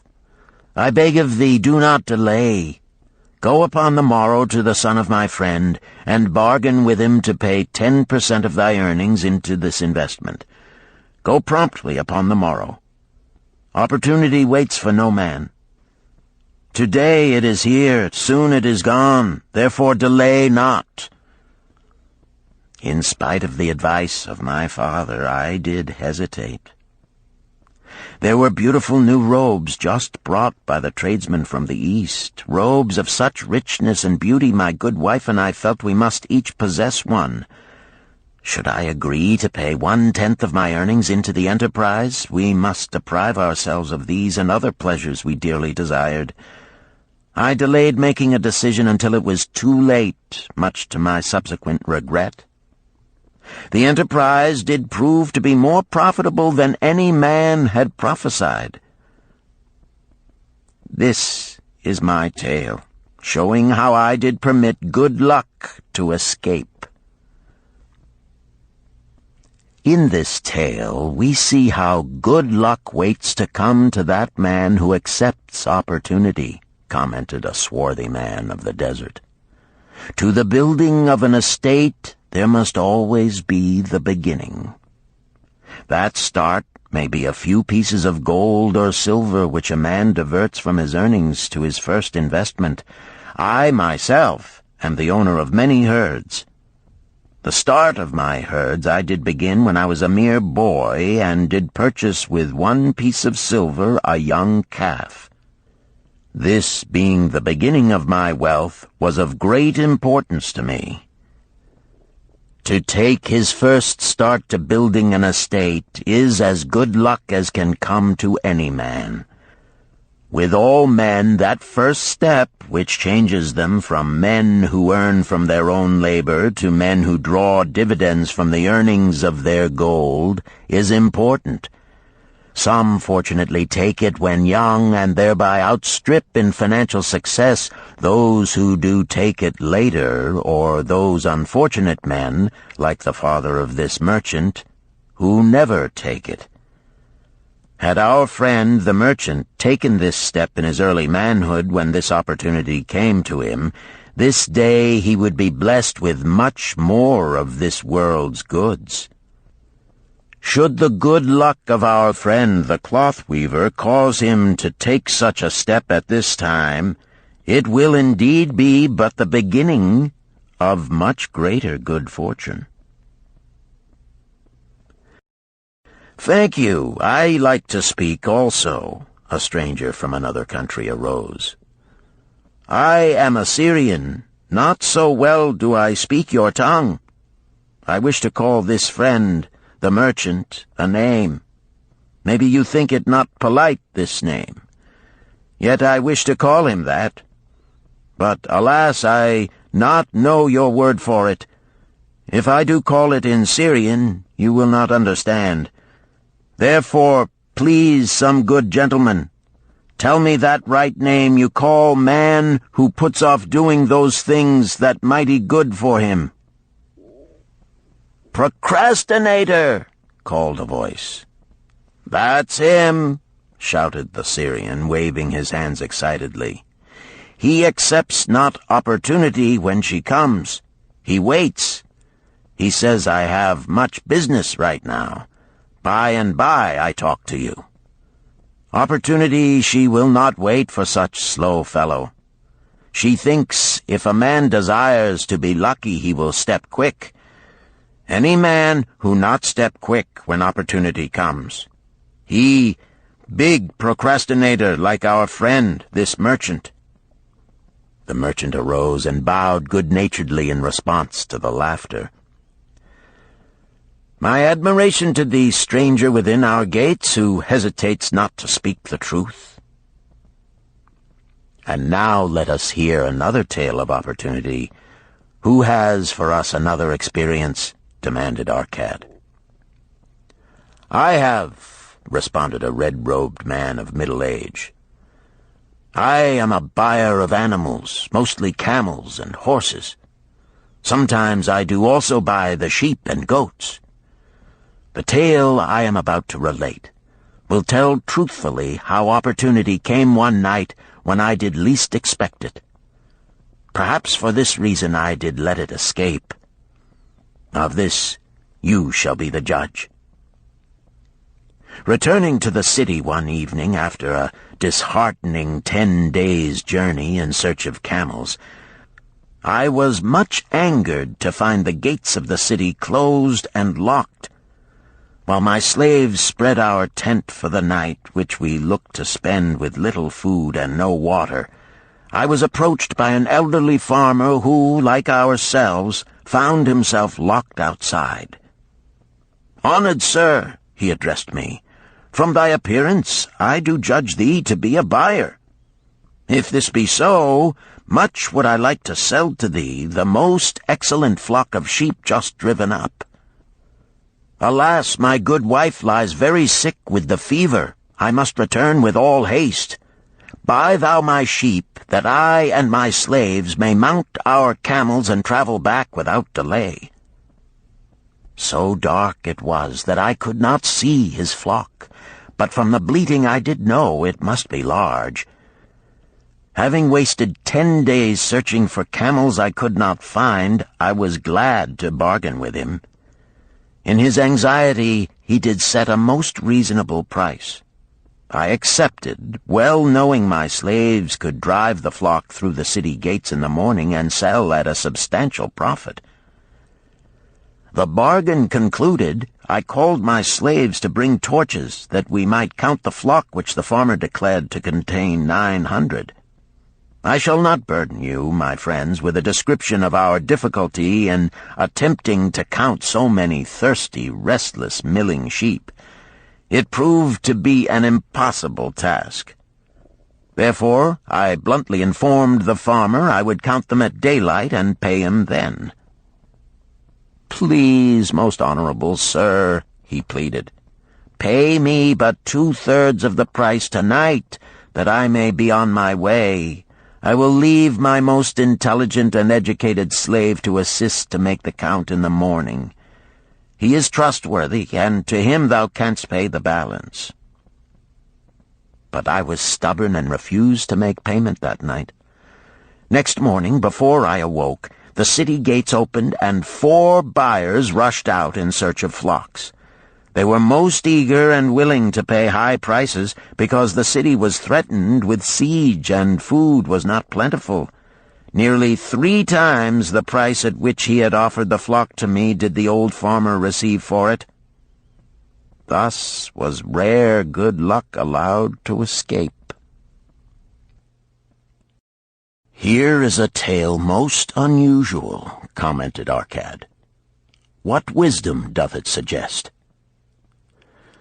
"The wisdom of making a payment immediately when we are convinced our bargain is wise," suggested a venerable saddle-maker. "If the bargain be good, then dost thou need protection against thy own weaknesses as much as against any other man. We mortals are changeable. Alas, I must say more apt to change our minds when right than wrong. Wrong, we are stubborn indeed. Right, we are prone to vacillate and let opportunity escape.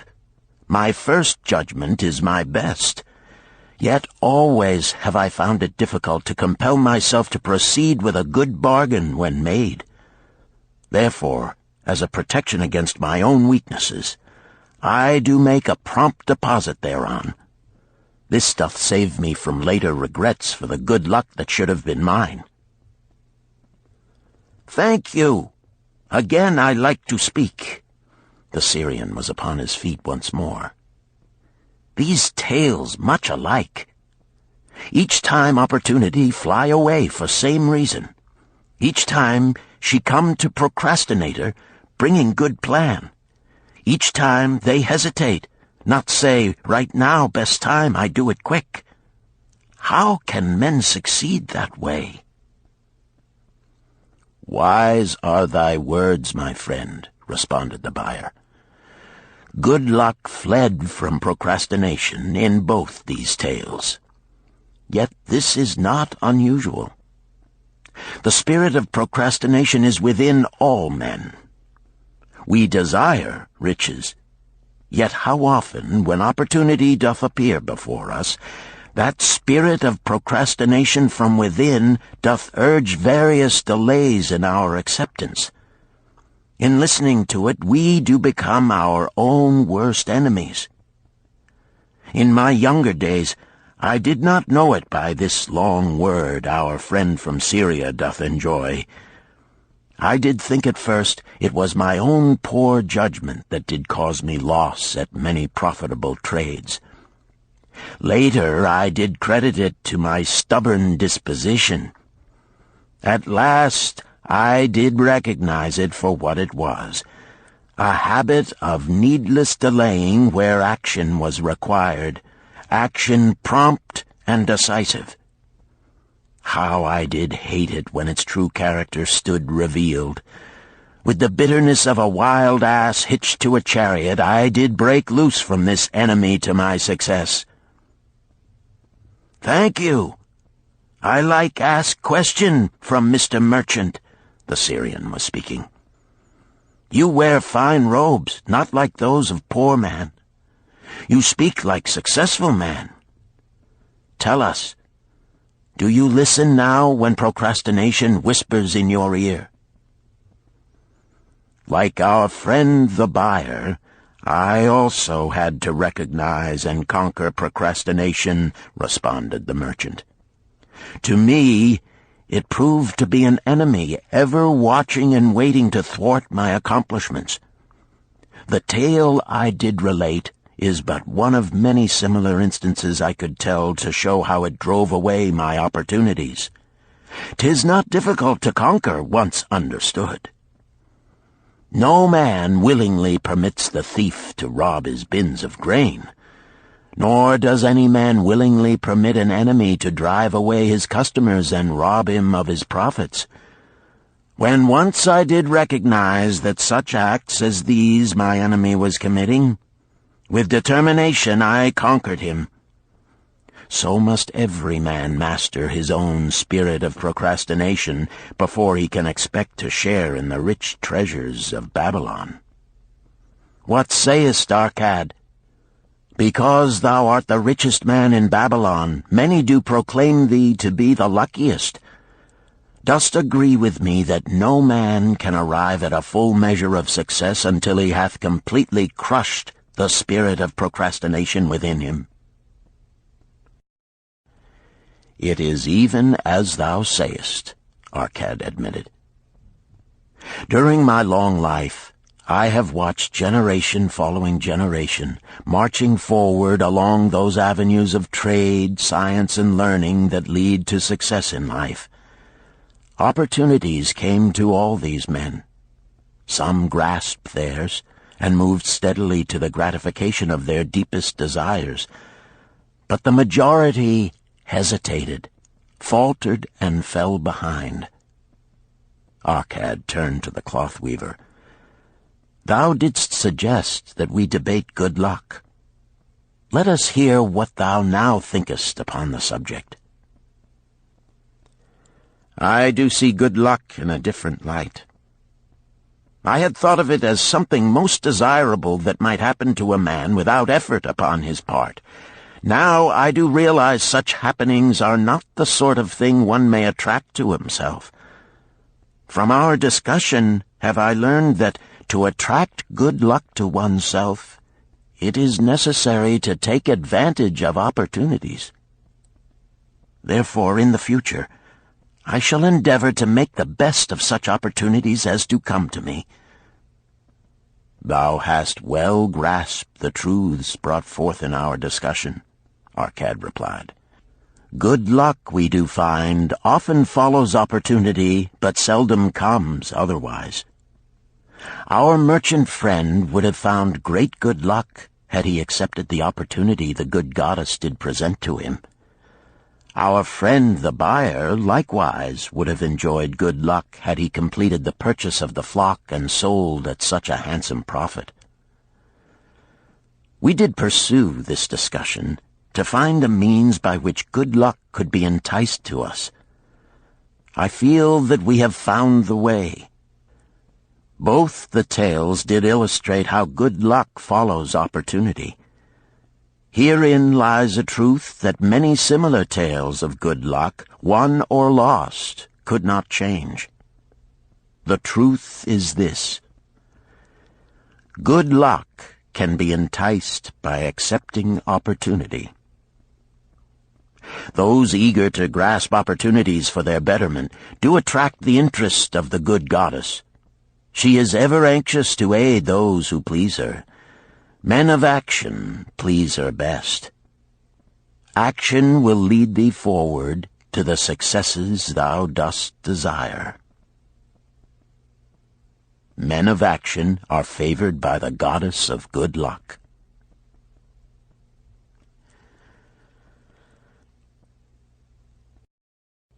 Chapter 5. The 5 Laws of Gold. A bag heavy with gold, or a clay tablet carved with words of wisdom. If thou hadst thy choice, which wouldst thou choose? By the flickering light from the fire of desert shrubs, the sun-tanned faces of the listeners gleamed with interest. "The gold! The gold!" chorused the 27. Old Calibab smiled knowingly. "Hark!" he resumed, raising his hand. "Hear the wild dogs out there in the night? They howl and wail because they are lean with hunger. Yet feed them, and what do they? Fight and strut. Then fight and strut some more, giving no thought to the morrow that will surely come. Just so it is with the sons of men. Give them a choice of gold and wisdom. What do? Ignore the wisdom and waste the gold. On the morrow they wail because they have no more gold. Gold is reserved for those who know its laws and abide by them." Calabab drew his white robe close about his lean legs, for a cool night wind was blowing. "Because thou hast served me faithfully upon our long journey, because thou cared well for my camels, because thou toiled uncomplainingly across the hot sands of the desert, because thou fought bravely the robbers that sought to despoil my merchandise, I will tell thee this night the tale of the 5 laws of gold, such a tale as thou never hast heard before. Hark ye with deep attention to the words I speak, for if you grasp their meaning and heed them, in the days that come thou shalt have much gold." He paused impressively. Above, in a canopy of blue, the stars shone brightly in the crystal-clear skies of Babylonia. Behind the group loomed their faded tents tightly staked against possible desert storms. Beside the tents were neatly stacked bales of merchandise covered with skins. Nearby, the camel herd sprawled in the sand, some chewing their cuds contentedly, others snoring in hoarse discord. "Thou hast told us many good tales, Calab," spoke up the chief packer. "We look to thy wisdom to guide us upon the morrow when our service with thee shall be at an end. I have but told thee of my adventures in strange and distant lands, but this night I shall tell thee of the wisdom of Arkad, the wise rich man."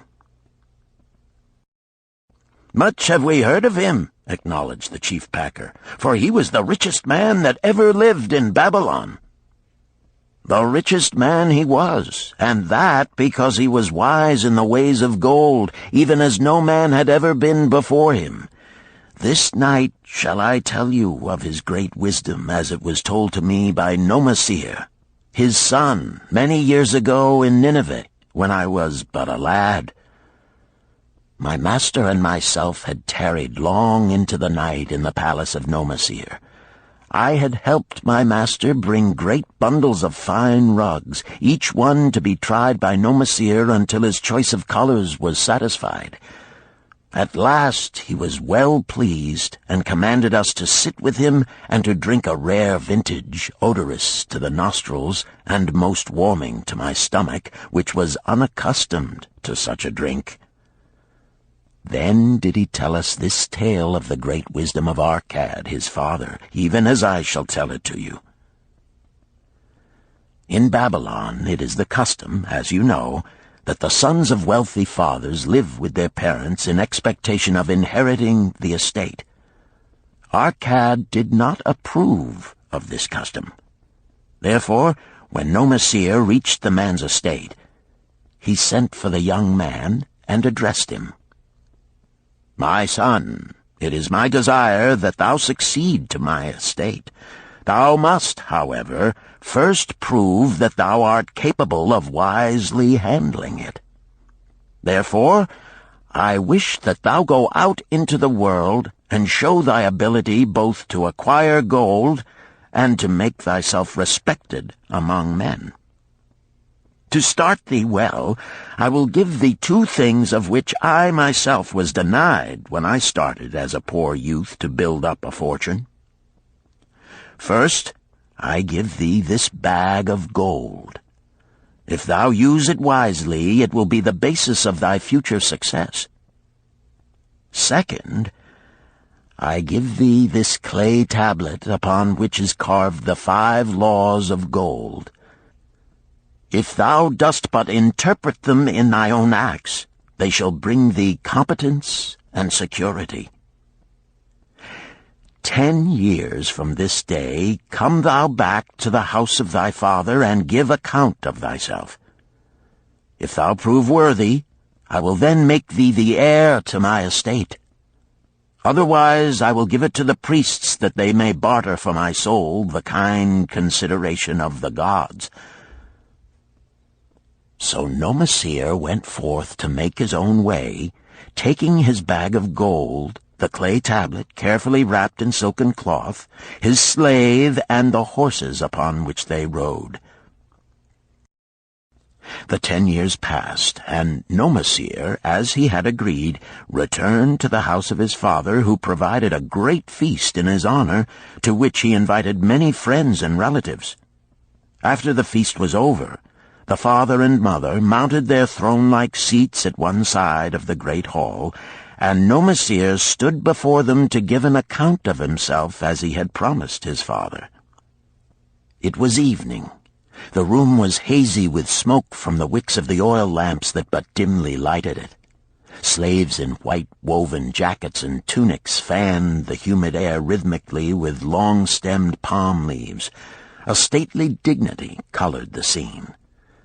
The wife of Nomasir and his 2 young sons, with friends and other members of the family, sat upon rugs behind him, eager listeners.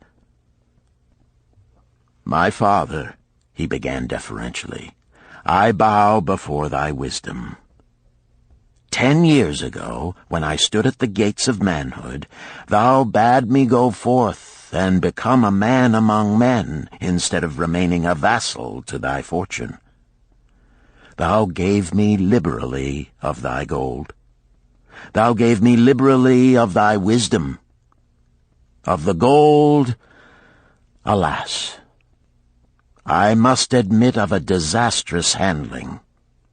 It fled indeed from my inexperienced hands, even as a wild hare flees at the first opportunity from the youth who captures it."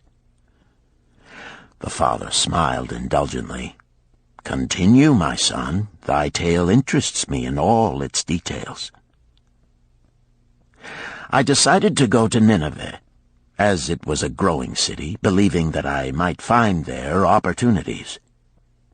I joined a caravan, and among its members made numerous friends.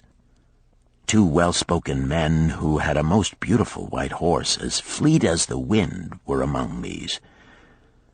As we journeyed, they told me in confidence that in Nineveh was a wealthy man who owned a horse so swift that it had never been beaten. Its owner believed that no horse living could run with greater speed. Therefore would he wager any sum, however large, that his horse could outspeed any horse in all Babylonia. Compared to their horse, so my friend said, it was but a lumbering ass that could be beaten with ease. They offered, as a great favor, to permit me to join them in a wager. I was quite carried away with the plan. Our horse was badly beaten, and I lost much of my gold. The father laughed. Later, I discovered that this was a deceitful plan of these men, and they constantly journeyed with caravans seeking victims. You see, the man in Nineveh was their partner and shared with them the bets he won. This shrewd deceit taught me my first lesson in looking out for myself. I was soon to learn another, equally bitter. In the caravan was another young man with whom I became quite friendly. He was the son of wealthy parents and, like myself, journeying to Nineveh to find a suitable location. Not long after our arrival, he told me that a merchant had died, and his shop with its rich merchandise and patronage could be secured at a paltry price. Saying that we would be equal partners, but first he must return to Babylon to secure his gold, he prevailed upon me to purchase the stock with my gold, agreeing that his would be used later to carry on our venture. He long delayed the trip to Babylon, proving in the meantime to be an unwise buyer and a foolish spender. I finally put him out, but not before the business had deteriorated to where we had only unsaleable goods and no gold to buy other goods. I sacrificed what was left to an Israelite for a pitiful sum. Soon there followed, I tell you, my father, bitter days. I sought employment and found it not, for I was without trade or training that would enable me to earn. I sold my horses, I sold my slave. I sold my extra robes that I might have food and a place to sleep, but each day grim want crouched closer. But in those bitter days, I remembered thy confidence in me, my father. Thou hadst sent me forth to become a man, and this I was determined to accomplish. The mother buried her face and wept softly. At this time I bethought me of the table thou had given to me, upon which thou had carved the 5 laws of gold. Thereupon I read most carefully thy words of wisdom, and realized that had I but sought wisdom first, my gold would not have been lost to me. I learned by heart each law, and determined that when once more the goddess of good fortune smiled upon me, I would be guided by the wisdom of age, and not by the inexperience of youth. For the benefit of you who are seated here this night, I will read the wisdom of my father as engraved upon the clay tablet which he gave to me 10 years ago. The 5 laws of gold. 1. Gold cometh gladly and in increasing quantity to any man who will put by not less than 1/10 of his earnings to create an estate for his future and that of his family. 2. Gold laboreth diligently and contentedly for the wise owner who finds for it profitable employment, multiplying even as the flocks of the field. 3. Gold clingeth to the protection of the cautious owner who invests it under the advice of men wise in its handling. 4. Gold slippeth away from the man who invests it in businesses or purposes with which he is not familiar or which are not approved by those skilled in its keep. 5. Gold flees the man who would force it to impossible earnings, or who followeth the alluring advice of tricksters and schemers, or who trusts it to his own inexperience and romantic desires in investment. These are the 5 laws of gold as written by my father. I do proclaim them as of greater value than gold itself, as I will show by the continuance of my tale. He again faced his father. I have told thee of the depth of poverty and despair to which my inexperience brought me. However, there is no chain of disasters that will not come to an end. Mine came when I secured employment managing a crew of slaves working upon the new outer wall of the city. Profiting from my knowledge of the first law of gold, I saved a copper from my first earnings, adding to it at every opportunity until I had a piece of silver. It was a slow procedure, for one must live. I did spend grudgingly, I admit, because I was determined to earn back before the 10 years were over as much gold as you, my father, had given to me. One day the slave-master with whom I had become quite friendly said to me, "Thou art a thrifty youth who spends not wantonly what he earns. Hast thou gold put by that is not earning?" "Yes," I replied. "It is my greatest desire to accumulate gold, to replace that which my father gave to me and which I have lost. 'Tis a worthy ambition, I will grant. And do you know that the gold which you have saved can work for you and earn much more gold?" "Alas, my experience has been bitter, for my father's gold has fled from me, and I am in much fear lest my own do the same." "If thou hast confidence in me, I will give thee a lesson in the profitable handling of gold," he replied. "Within a year the outer wall will be complete and ready for the great gates of bronze that will be built at each entrance to protect the city from the king's enemies. In all Nineveh there is not enough metal to make these gates, and the king has not thought to provide it. Here is my plan. A group of us will pool our gold and send a caravan to the mines of copper and tin which are distant, and bring to Nineveh the metal for the gates. When the king says, 'Make the great gates,' we alone can supply the metal, and a rich price he will pay. If the king will not buy from us, we will yet have the metal which can be sold for a fair price." In his offer, I recognized an opportunity to abide by the third law and invest my savings under the guidance of wise men. Nor was I disappointed. Our pool was a success, and my small store of gold was greatly increased by the transaction.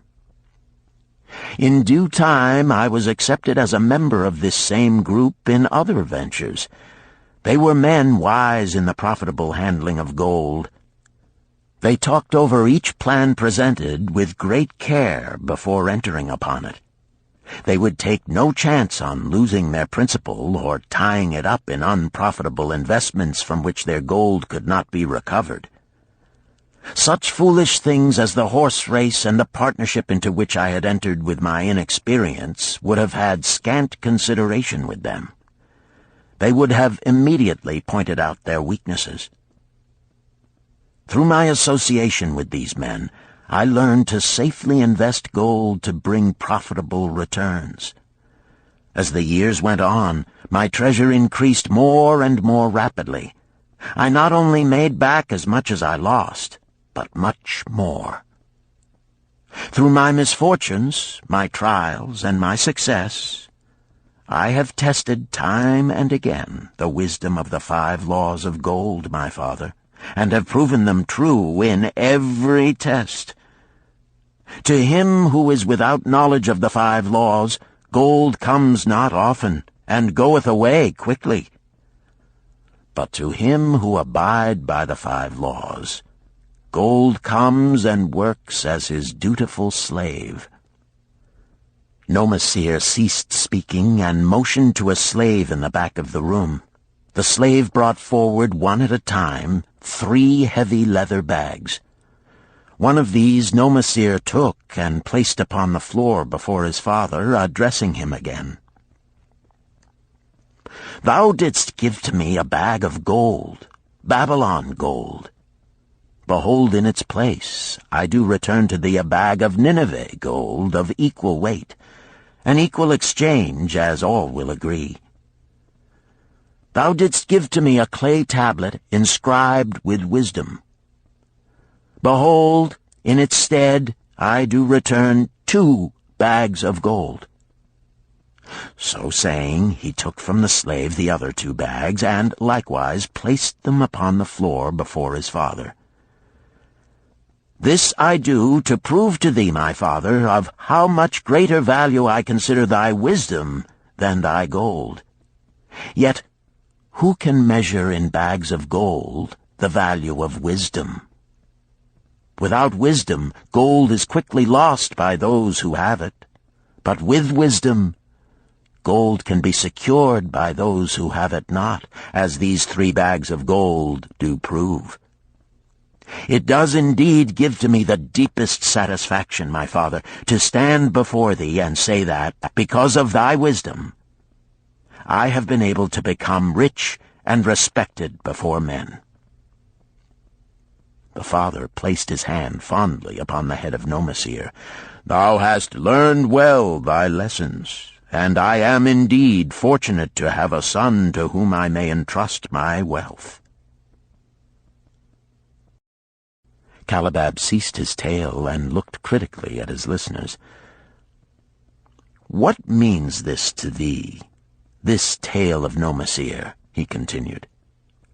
"Who among thee can go to thy father or to the father of thy wife and give an account of wise handling of his earnings? What would these venerable men think were you to say, 'I have traveled much and learned much and labored much and earned much, yet alas, of gold I have little. Some I spent wisely, some I spent foolishly, and much I lost in unwise ways.' Dost still think it but an inconsistency of fate that some men have much gold and others have naught? Then you err. Men have much gold when they know the 5 laws of gold and abide thereby. Because I learned these 5 laws in my youth and abided by them, I have become a wealthy merchant. Not by some strange magic did I accumulate my wealth. Wealth that comes quickly goeth the same way. Wealth that stayeth to give enjoyment and satisfaction to its owner comes gradually, because it is a child born of knowledge and persistent purpose.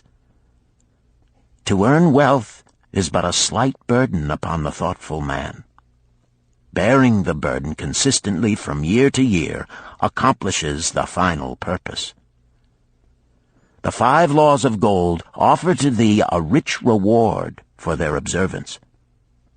Each of these 5 laws is rich with meaning, and lest thou overlook this in the briefness of my tale, I will now repeat them. I do know them each by heart, because in my youth I could see their value and would not be content until I knew them word for word. The first law of gold. Gold cometh gladly and in increasing quantity to any man who will put by not less than 1/10 of his earnings to create an estate for his future and that of his family. Any man who will put by 1/10 of his earnings consistently and invest it wisely will surely create a valuable estate that will provide an income for him in the future and further guarantee safety for his family in case the gods call him to the world of darkness. This law always saith that gold cometh gladly to such a man. I can truly certify this in my own life. The more gold I accumulate, the more readily it comes to me, and in increased quantities. The gold which I save earns more, even as yours will, and its earnings earn more, and this is the working out of the first law. The second law of gold. Gold laboreth diligently and contentedly for the wise owner who finds for it profitable employment, multiplying even as the flocks of the field. Gold indeed is a willing worker. It is ever eager to multiply when opportunity presents itself. To every man who hath a store of gold set by, opportunity comes for its most profitable use. As the years pass, it multiplies itself in surprising fashion. The third law of gold. Gold clingeth to the protection of the cautious owner who invests it under the advice of men wise in its handling. Gold indeed clingeth to the cautious owner, even as it flees the careless owner. The man who seeks the advice of men wise in handling gold soon learneth not to jeopardize his treasure, but to preserve in safety and to enjoy in contentment its consistent increase. This ends Disc 2. The Richest Man in Babylon, Disc 3. The fourth law of gold. Gold slippeth away from the man who invests it in businesses or purposes with which he is not familiar or which are not approved by those skilled in its keep. To the man who hath gold yet is not skilled in its handling, many uses for it appear most profitable. Too often these are fraught with danger of loss, and if properly analyzed by wise men, show small possibility of profit. Therefore, the inexperienced owner of gold who trusts to his own judgment and invests it in businesses or purposes with which he is not familiar, too often finds his judgment imperfect and pays with his treasure for his inexperience. Wise indeed is he who investeth his treasures under the advice of men skilled in the ways of gold. the 5th law of gold. Gold flees the man who would force it to impossible earnings, or who followeth the alluring advice of tricksters and schemers, or who trusts it to his own inexperience and romantic desires in investment. Fanciful propositions that thrill like adventure tales always come to the new owner of gold. These appear to endow his treasure with magic powers that will enable it to make impossible earnings. Yet heed ye the wise men, for verily they know the risks that lurk behind every plan to make great wealth suddenly. Forget not the rich men of Nineveh, who would take no chance of losing their principal or tying it up in unprofitable investments. This ends my tale of the 5 laws of gold. In telling it to thee, I have told the secrets of my own success. Yet they are not secrets, but truths which every man must first learn and then follow, who wishes to step out of the multitude that, like yon wild dogs, must worry each day for food to eat. Tomorrow we enter Babylon. Look, see the fire that burns eternal above the temple of Bel? We are already in sight of the golden city. Tomorrow each of thee shall have gold, the gold thou hast so well earned by thy faithful services. 10 years from this night, what can you tell about this gold? If there be men among you who, like Nomasir, will use a portion of their gold to start for themselves an estate and be thenceforth wisely guided by the wisdom of Arkad, 10 years from now, 'tis a safe wager, like the son of Arkad, they will be rich and respected among men. Our wise acts accompany us through life to please us and to help us.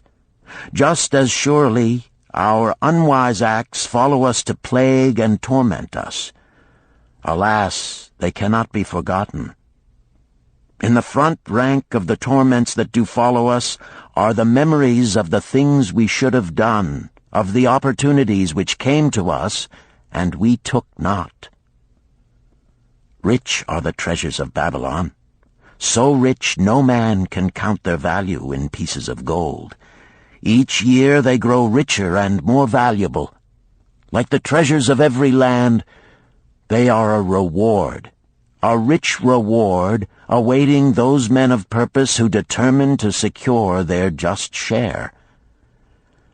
In the strength of thine own desires is a magic power. Guide this power with thy knowledge of the 5 laws of gold, and thou shalt share the treasures of Babylon.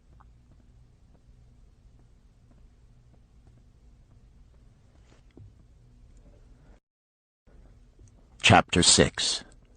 The Gold Lender of Babylon. 50 pieces of gold.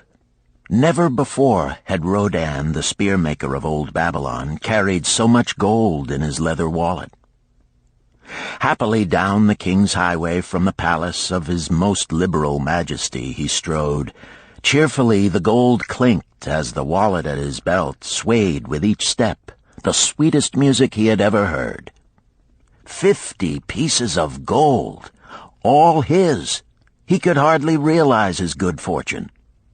What power in those clinking discs! They could purchase anything he wanted. A grand house, land, cattle, camels, horses, chariots, whatever he might desire.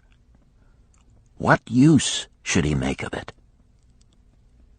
This evening, as he turned into a side street toward the home of his sister, he could think of nothing he would rather possess than those same glittering, heavy pieces of gold, his to keep.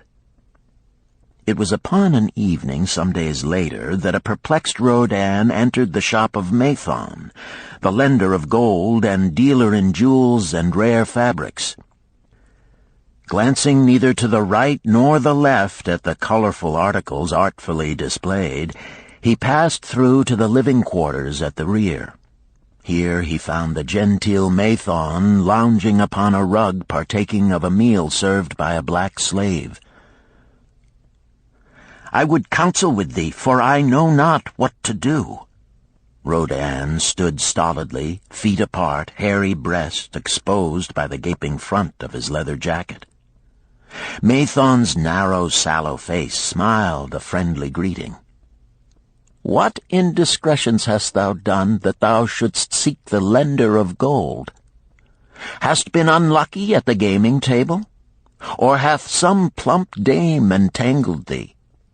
For many years have I known thee, yet never hast thou sought me to aid thee in thy troubles. No, no, not such as that. I seek no gold. Instead I crave thy wise advice. Hear, hear, what this man doth say. No one comes to the lender of gold for advice. My ears must play me false. They listen true. Can this be so? Rodan, the spear-maker, doth display more cunning than all the rest, for he comes to Mathon not for gold, but for advice. Many men come to me for gold to pay for their follies, but as for advice, they want it not. Yet who is more able to advise than the lender of gold to whom many men come in trouble? Thou shalt eat with me, Rodan," he continued. "Thou shalt be my guest for the evening. Ando," he commanded of the black slave, "draw up a rug for my friend Rodan, the spear-maker, who comes for advice. He shall be mine honored guest. Bring to him much food, and get for him my largest cup. Choose well of the best wine, that he may have satisfaction in the drinking. Now tell me, what troubles thee?" "It is the king's gift." "The king's gift? The king did make thee a gift, and it gives thee trouble? What manner of gift?" "Because he was much pleased with the design I did submit to him for a new point on the spears of the royal guard, he did present me with 50 pieces of gold, and now I am much perplexed. I am beseeched each hour the sun doth travel across the sky by those who would share it with me." "That is natural. More men want gold than have it, and would wish one who comes by it easily to divide. But can you not say no? Is thy will not as strong as thy fist?" "To many I can say no, yet sometimes it would be easier to say yes. Can one refuse to share with one's sister to whom he is deeply devoted?" "Surely thy own sister would not wish to deprive thee of enjoying thy reward?" "But it is for the sake of Araman, her husband, whom she wishes to see a rich merchant. She does feel that he has never had a chance, and she beseeches me to loan to him this gold, that he may become a prosperous merchant and repay me from his profits." "My friend," resumed Mathon, "'tis a worthy subject thou bringest to discuss. Gold bringeth unto its possessor responsibility and a changed position with his fellow men. It bringeth fear lest he lose it, or it be tricked away from him. It bringeth a feeling of power and ability to do good. Likewise, it bringeth opportunities whereby his very good intentions may bring him into difficulties. Didst ever hear of the farmer of Nineveh who could understand the language of animals? I wot not, for 'tis not the kind of tale men like to tell over the bronze-caster's forge.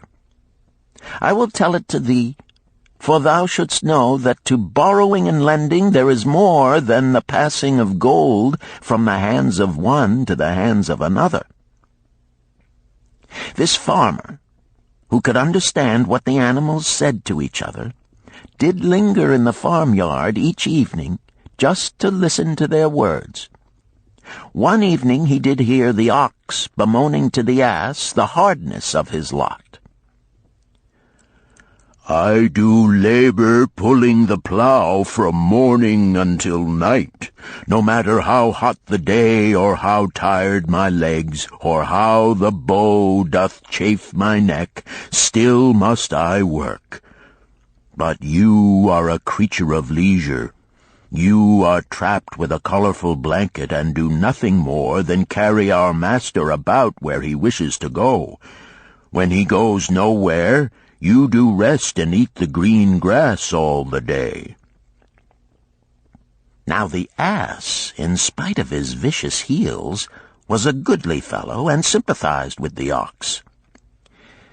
"My good friend," he replied, "you do work very hard, and I would help ease your lot. Therefore will I tell you how you may have a day of rest.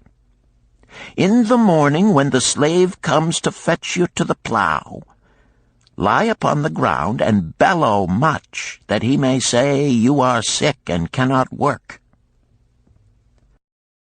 So the ox took the advice of the ass, and the next morning the slave returned to the farmer and told him the ox was sick and could not pull the plough. "Then," said the farmer, "hitch the ass to the plough, for the ploughing must go on." All that day, the ass, who had only intended to help his friend, found himself compelled to do the ox's task.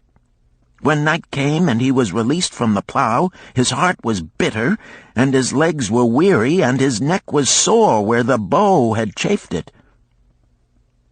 The farmer lingered in the barnyard to listen. The ox began first.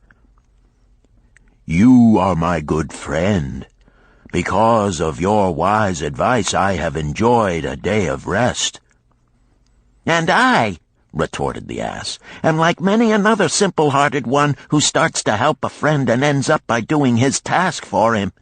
Hereafter you draw your own plough, for I did hear the master tell the slave to send for the butcher were you sick again. I wish he would, for you are a lazy fellow." Thereafter they spoke to each other no more. This ended their friendship. "Canst thou tell the moral to this tale, Rodan?" "'Tis a good tale," responded Rodan, "but I see not the moral." "I thought not that you would, but it is there, and simple too. Just this: if you desire to help thy friend, do so in a way that will not bring thy friend's burdens upon thyself." "I had not thought of that. It is a wise moral. I wish not to assume the burdens of my sister's husband. But tell me, you lend to many. Do not the borrowers repay?" Mathon smiled the smile of one whose soul is rich with much experience. "Could a loan be well made if the borrower cannot repay? Must not the lender be wise and judge carefully whether his gold can perform a useful purpose to the borrower and return to him once more? Or whether it will be wasted by one unable to use it wisely and leave him without his treasure, and leave the borrower with a debt he cannot repay? I will show to thee the tokens in my token chest, and let them tell thee some of their stories." Into the room he brought a chest as long as his arm, covered with red pigskin and ornamented with bronze designs. He placed it upon the floor and squatted before it, both hands upon the lid. "From each person to whom I lend, I do exact a token for my token chest, to remain there until the loan is repaid. When they repay, I give it back. But if they never repay, it will always remind me of one who was not faithful to my confidence. The safest loans, my token box tells me, are to those whose possessions are of more value than the one they desire. They own lands or jewels or camels or other things which could be sold to repay the loan. Some of the tokens given to me are jewels of more value than the loan. Others are promises that if the loan be not repaid as agreed, they will deliver to me certain property settlement. On loans like those I am assured that my gold will be returned with the rental thereon, for the loan is based on property. In another class are those who have the capacity to earn. They are such as you, who labor or serve and are paid. They have income. And if they are honest and suffer no misfortune, I know that they also can repay the gold I loan them and the rental to which I am entitled. Such loans are based on human effort. Others are those who have neither property nor assured earning capacity. Life is hard, and there will always be some who cannot adjust themselves to it. Alas for the loans I make them! Even though they be no larger than a pence, my token box may censure me in the years to come unless they be guaranteed by good friends of the borrower who know him honorable. Mathon released the clasp and opened the lid. Rodan leaned forward eagerly. At the top of the chest, a bronze neckpiece lay upon a scarlet cloth. Mathon picked up the piece and patted it affectionately. "This shall always remain in my token chest, because the owner has passed on into the great darkness. I treasure it, his token, and I treasure his memory, for he was my good friend.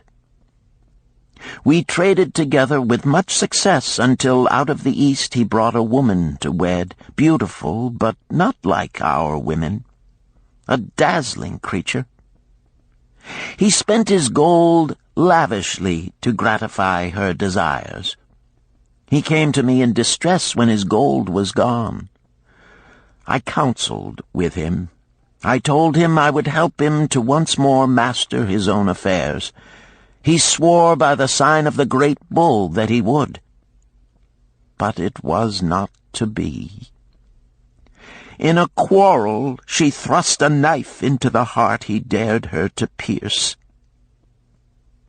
"And she?" questioned Rodan. "Yes, of course. This was hers." He picked up the scarlet cloth. "In bitter remorse, she threw herself into the Euphrates. These 2 loans will never be repaid. The chest tells you, Rodan, that humans in the throes of great emotions are not safe risks for the gold lender. Here, now, this is different." He reached for a ring carved of ox bone.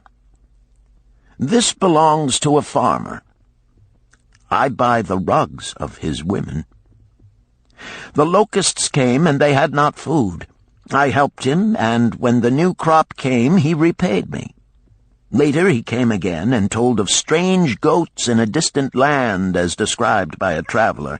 They had long hair so fine and soft it would weave into rugs more beautiful than any ever seen in Babylon. He wanted a herd, but he had no money. So I did lend him gold to make the journey and bring back goats. Now his herd is begun, and next year I shall surprise the lords of Babylon with the most expensive rugs it has been their good fortune to buy. Soon I must return his ring. He doth insist on repaying promptly." "Some borrowers do that?" queried Rodan. "If they borrow for purposes that bring money back to them, I find it so. But if they borrow because of their indiscretions, I warn thee to be cautious if thou wouldst ever have thy gold back in hand again." "Tell me about this," requested Rodan, picking up a heavy gold bracelet inset with jewels in rare designs. "The women do appeal to my good friend," bantered Mathon. "I am still much younger than you," retorted Rodan. "I grant that, but this time thou doth suspicion romance where it is not. The owner of this is fat and wrinkled, and doth talk so much and say so little, she drives me mad. Once they had much money and were good customers, but ill times came upon them. She has a son of whom she would make a merchant, so she came to me and borrowed gold that he might become a partner of a caravan owner who travels with his camels, bartering in one city what he buys in another. This man proved a rascal, for he left the poor boy in a distant city without money and without friends, pulling out early while the youth slept.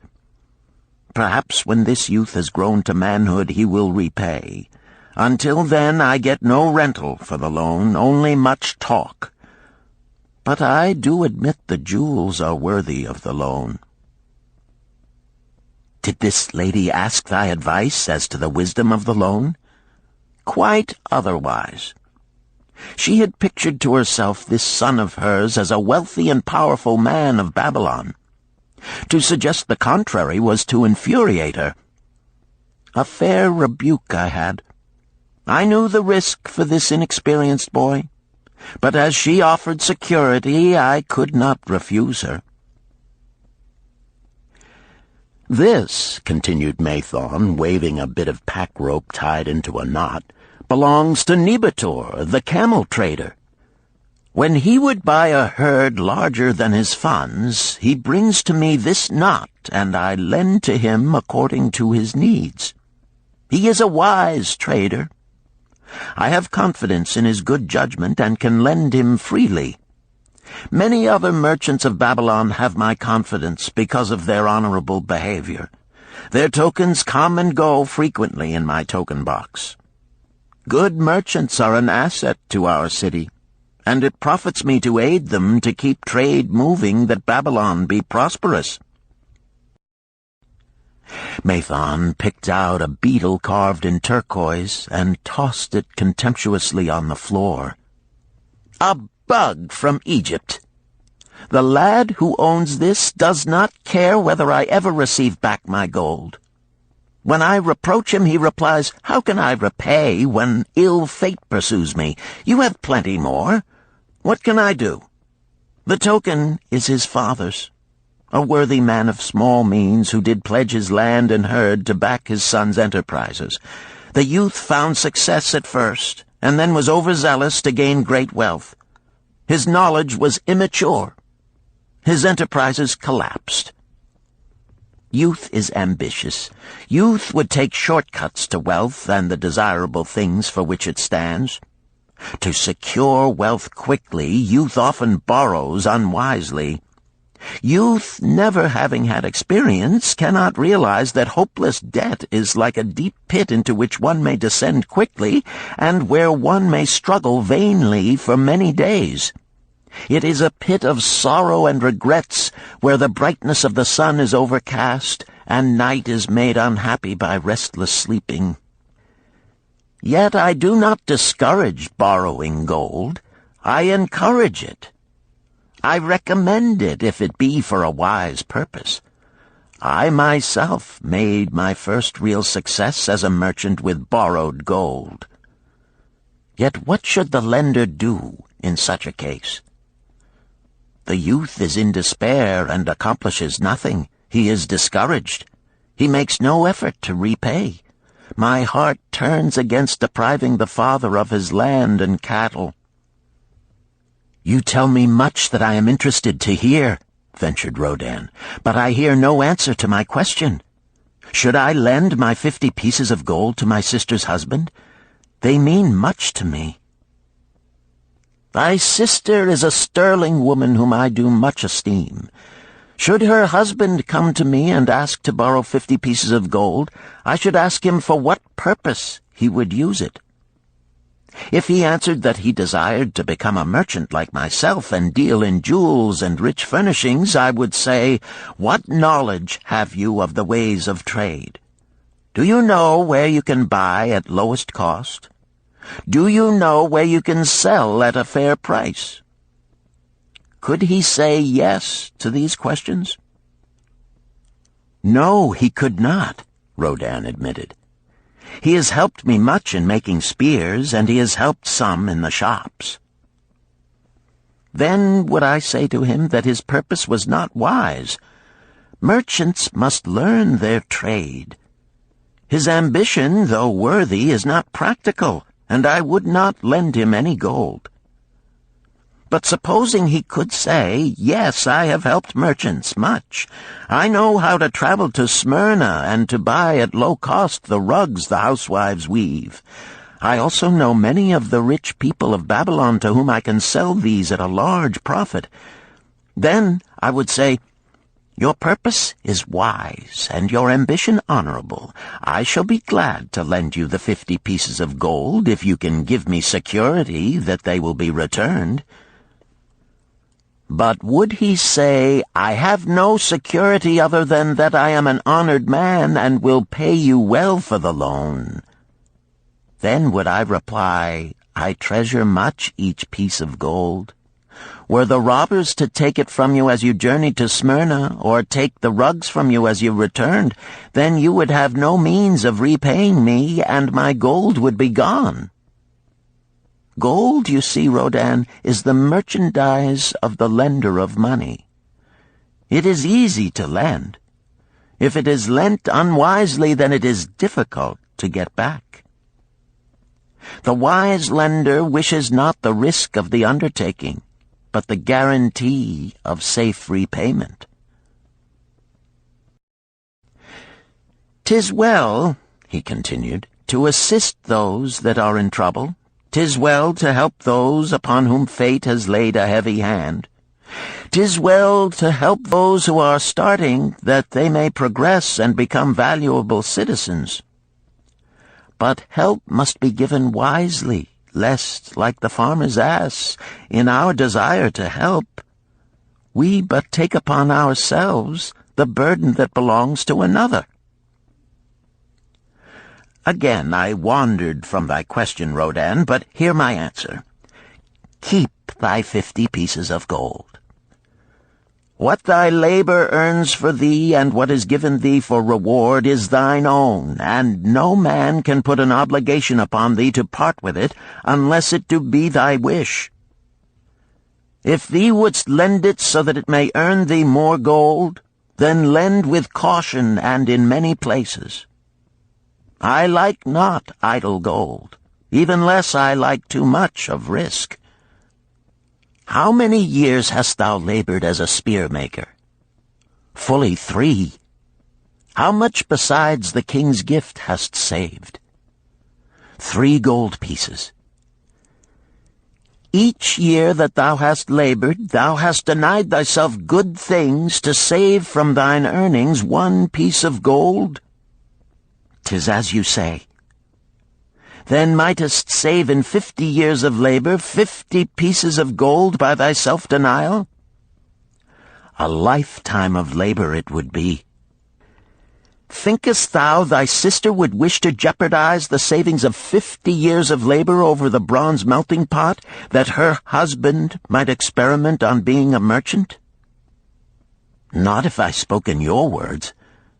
Then go to her and say, 3 years I have labored each day except fast days, from morning until night, and I have denied myself many things that my heart craved. For each year of labor and self-denial, I have to show 1 piece of gold. Thou art my favored sister, and I wish that thy husband may engage in business in which he will prosper greatly. If he will submit to me a plan that seems wise and possible to my friend Mathon, then will I gladly lend to him my savings of an entire year, that he may have an opportunity to prove that he can succeed. Do that, I say, and if he has within him the soul to succeed, he can prove it. If he fails, he will not owe thee more than he can hope some day to repay. I am a gold lender because I own more gold than I can use in my own trade. I desire my surplus gold to labor for others and thereby earn more gold. I do not wish to take risk of losing my gold, for I have labored much and denied myself much to secure it. Therefore I will no longer lend any of it where I am not confident that it is safe and will be returned to me. Neither will I lend it where I am not convinced that its earnings will be promptly paid to me. I have told to thee, Rodan, a few of the secrets of my token chest. From them you may understand the weakness of men and their eagerness to borrow that which they have no certain means to repay.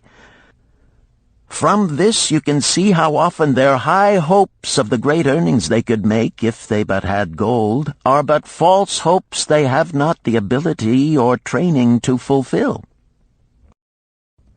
Thou, Rodan, now have gold which thou shouldst put to earning more gold for thee. Thou art about to become, even as I, a gold lender. If thou dost safely preserve thy treasure, it will produce liberal earnings for thee, and be a rich source of pleasure and profit during all thy days. But if thou dost let it escape from thee, it will be a source of constant sorrow and regret as long as thy memory doth last. What desirest thou most of this gold in thy wallet? To keep it safe. Wisely spoken, replied Mathon approvingly. Thy first desire is for safety. Thinkest thou that in the custody of thy sister's husband it would be truly safe from possible loss? I fear not, for he is not wise in guarding gold.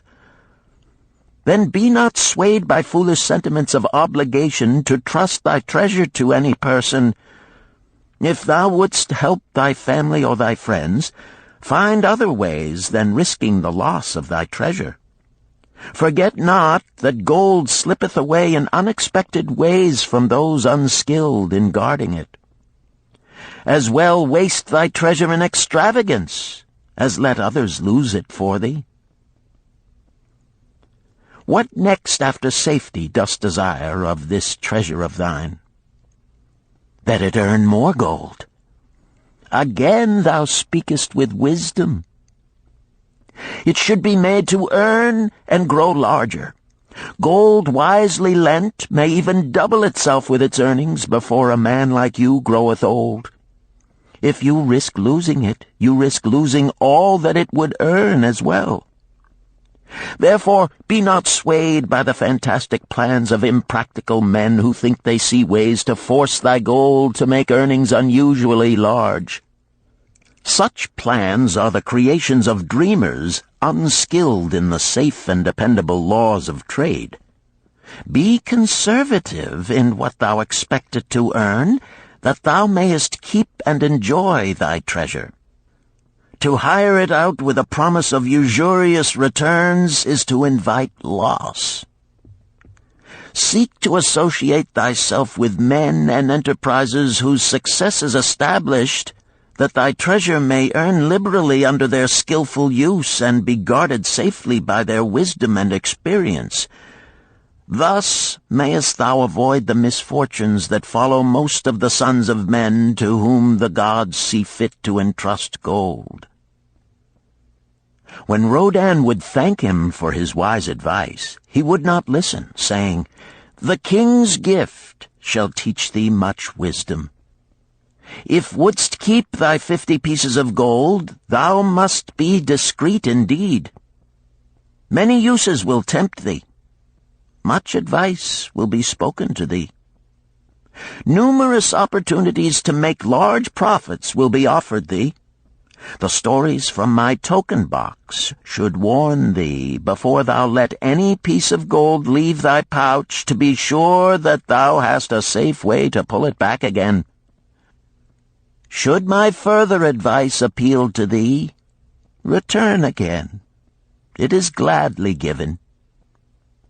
Ere thou goest, read this which I have carved beneath the lid of my token box. It applies equally to the borrower and the lender. Better a little caution than a great regret.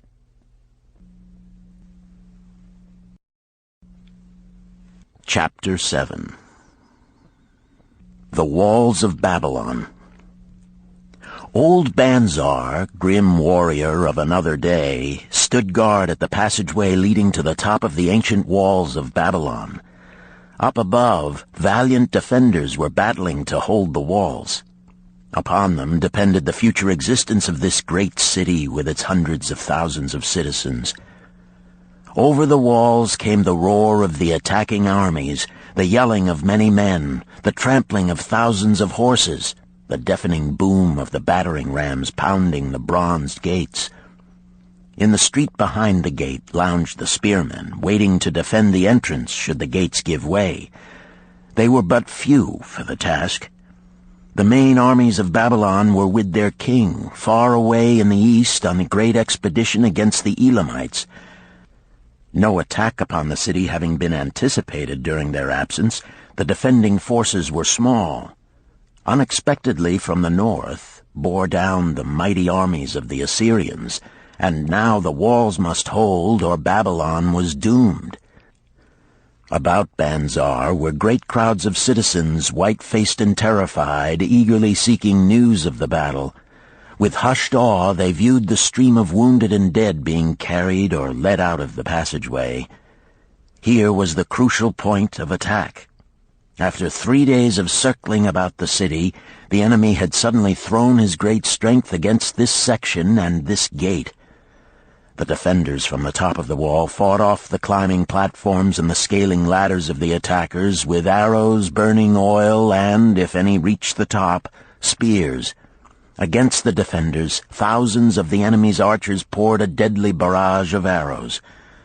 Old Banzar had the vantage point for news. He was closest to the conflict and first to hear of each fresh repulse of the frenzied attackers. An elderly merchant crowded close to him, his palsied hands quivering. tell me," he pleaded. "They cannot get in. My sons are with the good king. There is no one to protect my old wife. My goods, they will steal all. My food, they will leave nothing. We are old, too old to defend ourselves, too old for slaves. We shall starve, we shall die. Tell me they cannot get in." "Calm thyself, good merchant," the guard responded. "The walls of Babylon are strong. Go back to the bazaar and tell your wife that the walls will protect you and all of your possessions as safely as they protect the rich treasures of the king. Keep close to the walls, lest the arrows flying over strike you." A woman with a babe in arms took the old man's place as he withdrew. "Sergeant, what news from the top? Tell me truly that I may reassure my poor husband. He lies with fever from his terrible wounds, yet insists upon his armor and his spear to protect me who am with child.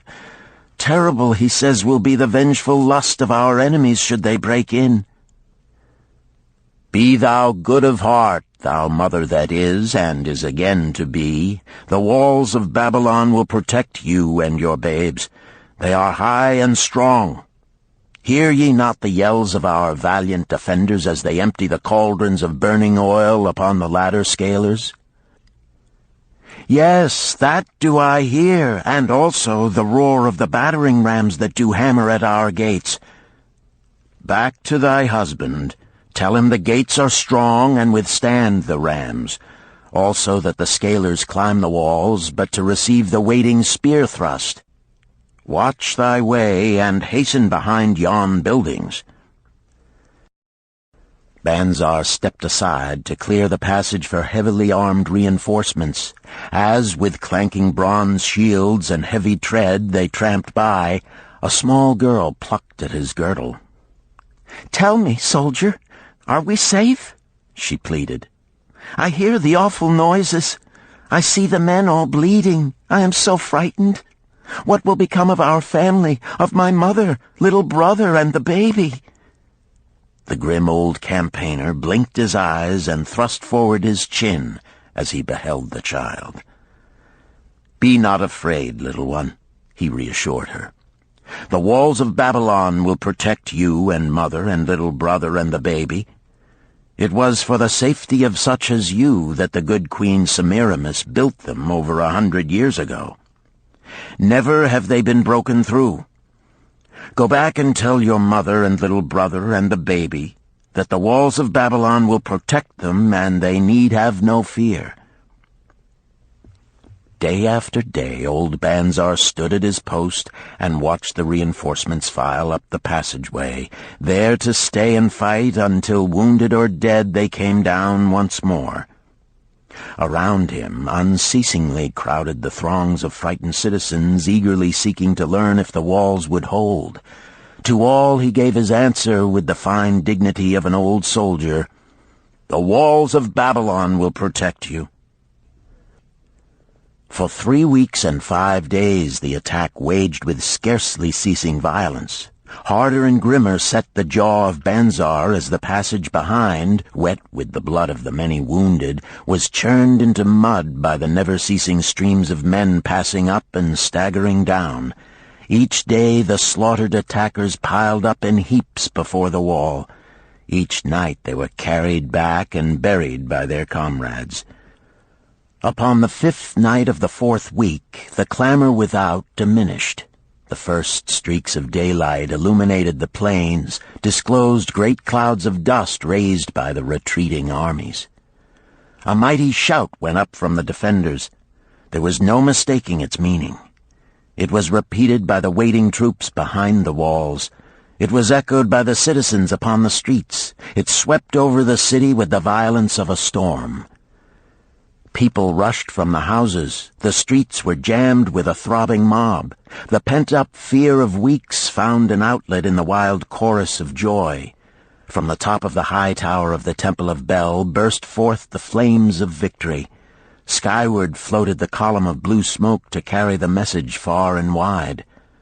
The walls of Babylon had once again repulsed a mighty and vicious foe determined to loot her rich treasures and to ravish and enslave her citizens. Babylon endured century after century because it was fully protected. It could not afford to be otherwise. The walls of Babylon were an outstanding example of man's need and desire for protection. This desire is inherent in the human race. It is just as strong today as it ever was, but we have developed broader and better plans to accomplish the same purpose. In this day, behind the impregnable walls of insurance, savings accounts, and dependable investments, we can guard ourselves against the unexpected tragedies that may enter any door and seat themselves before any fireside. We cannot afford to be without adequate protection.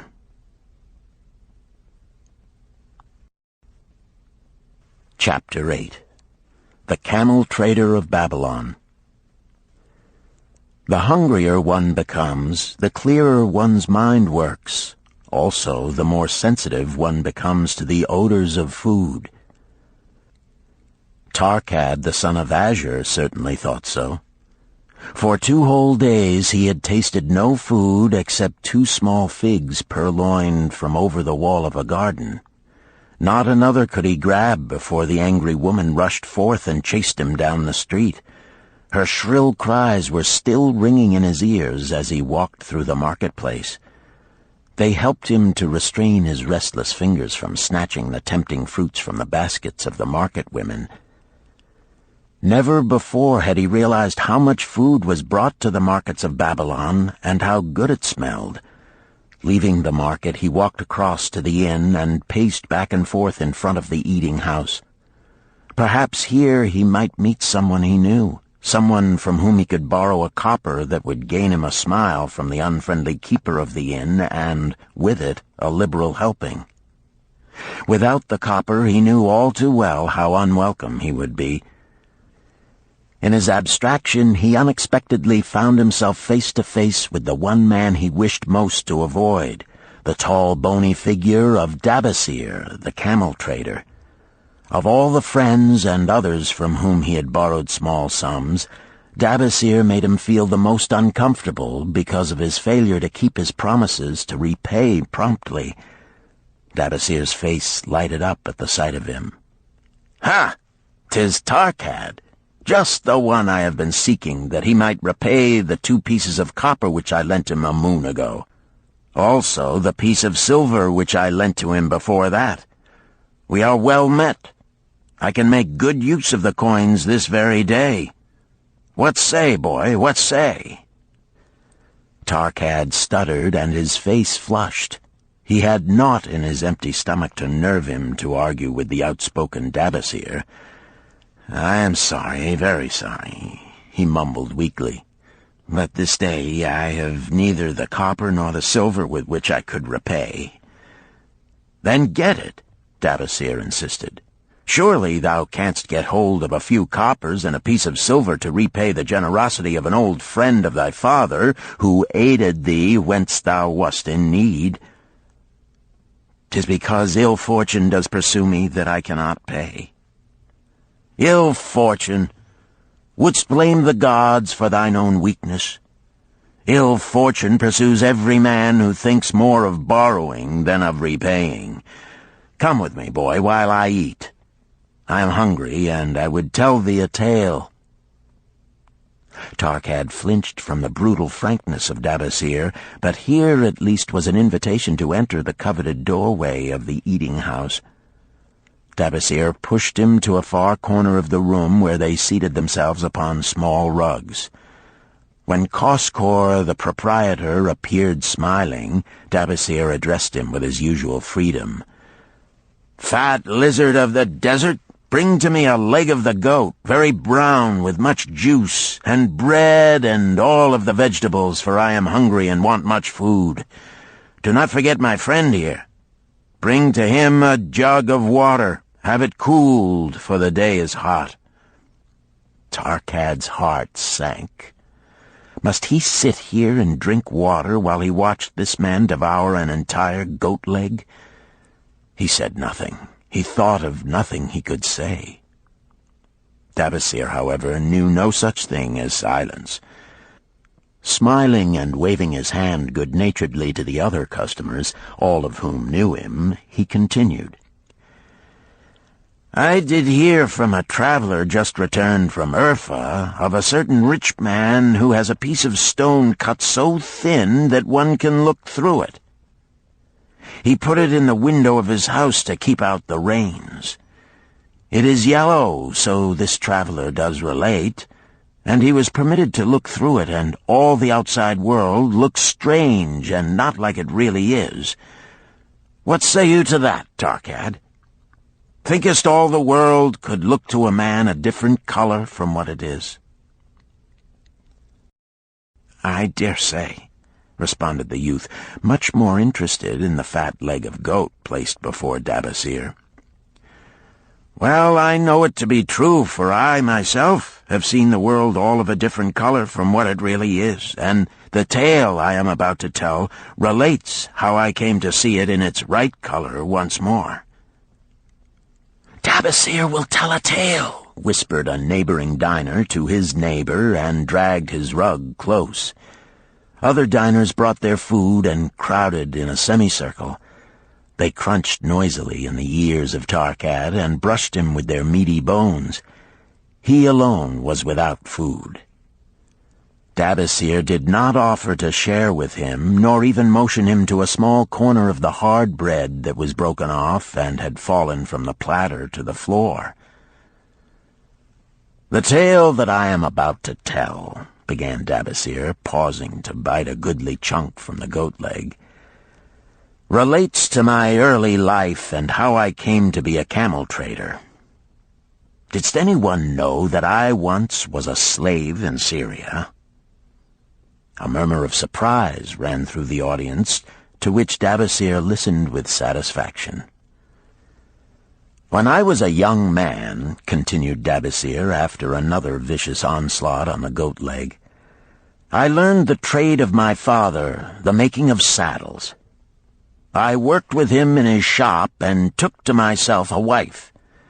Being young and not greatly skilled, I could earn but little, just enough to support my excellent wife in a modest way.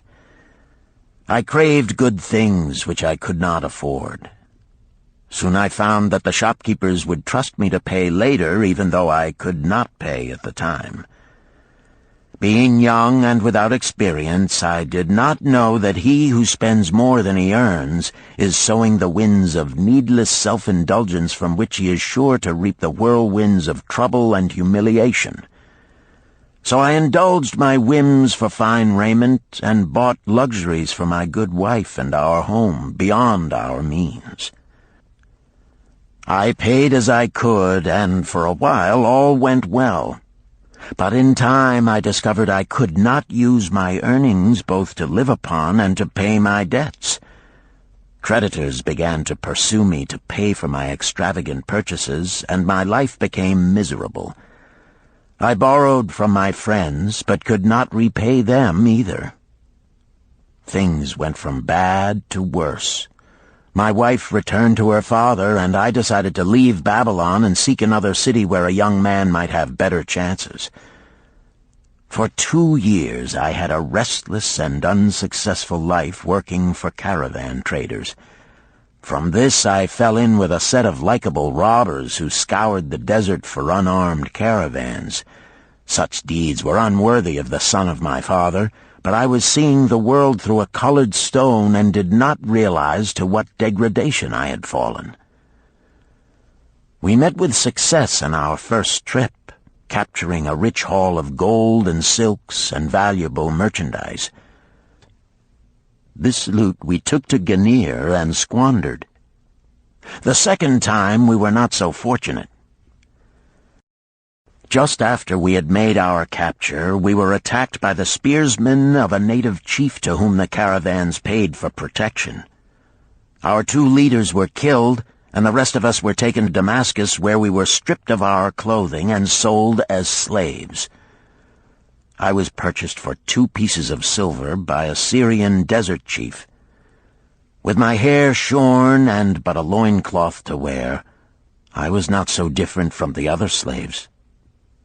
Being a reckless youth, I thought it merely an adventure until my master took me before his 4 wives and told them they could have me for a eunuch. Then, indeed, did I realize the hopelessness of my situation. These men of the desert were fierce and warlike. I was subject to their will without weapons or means of escape.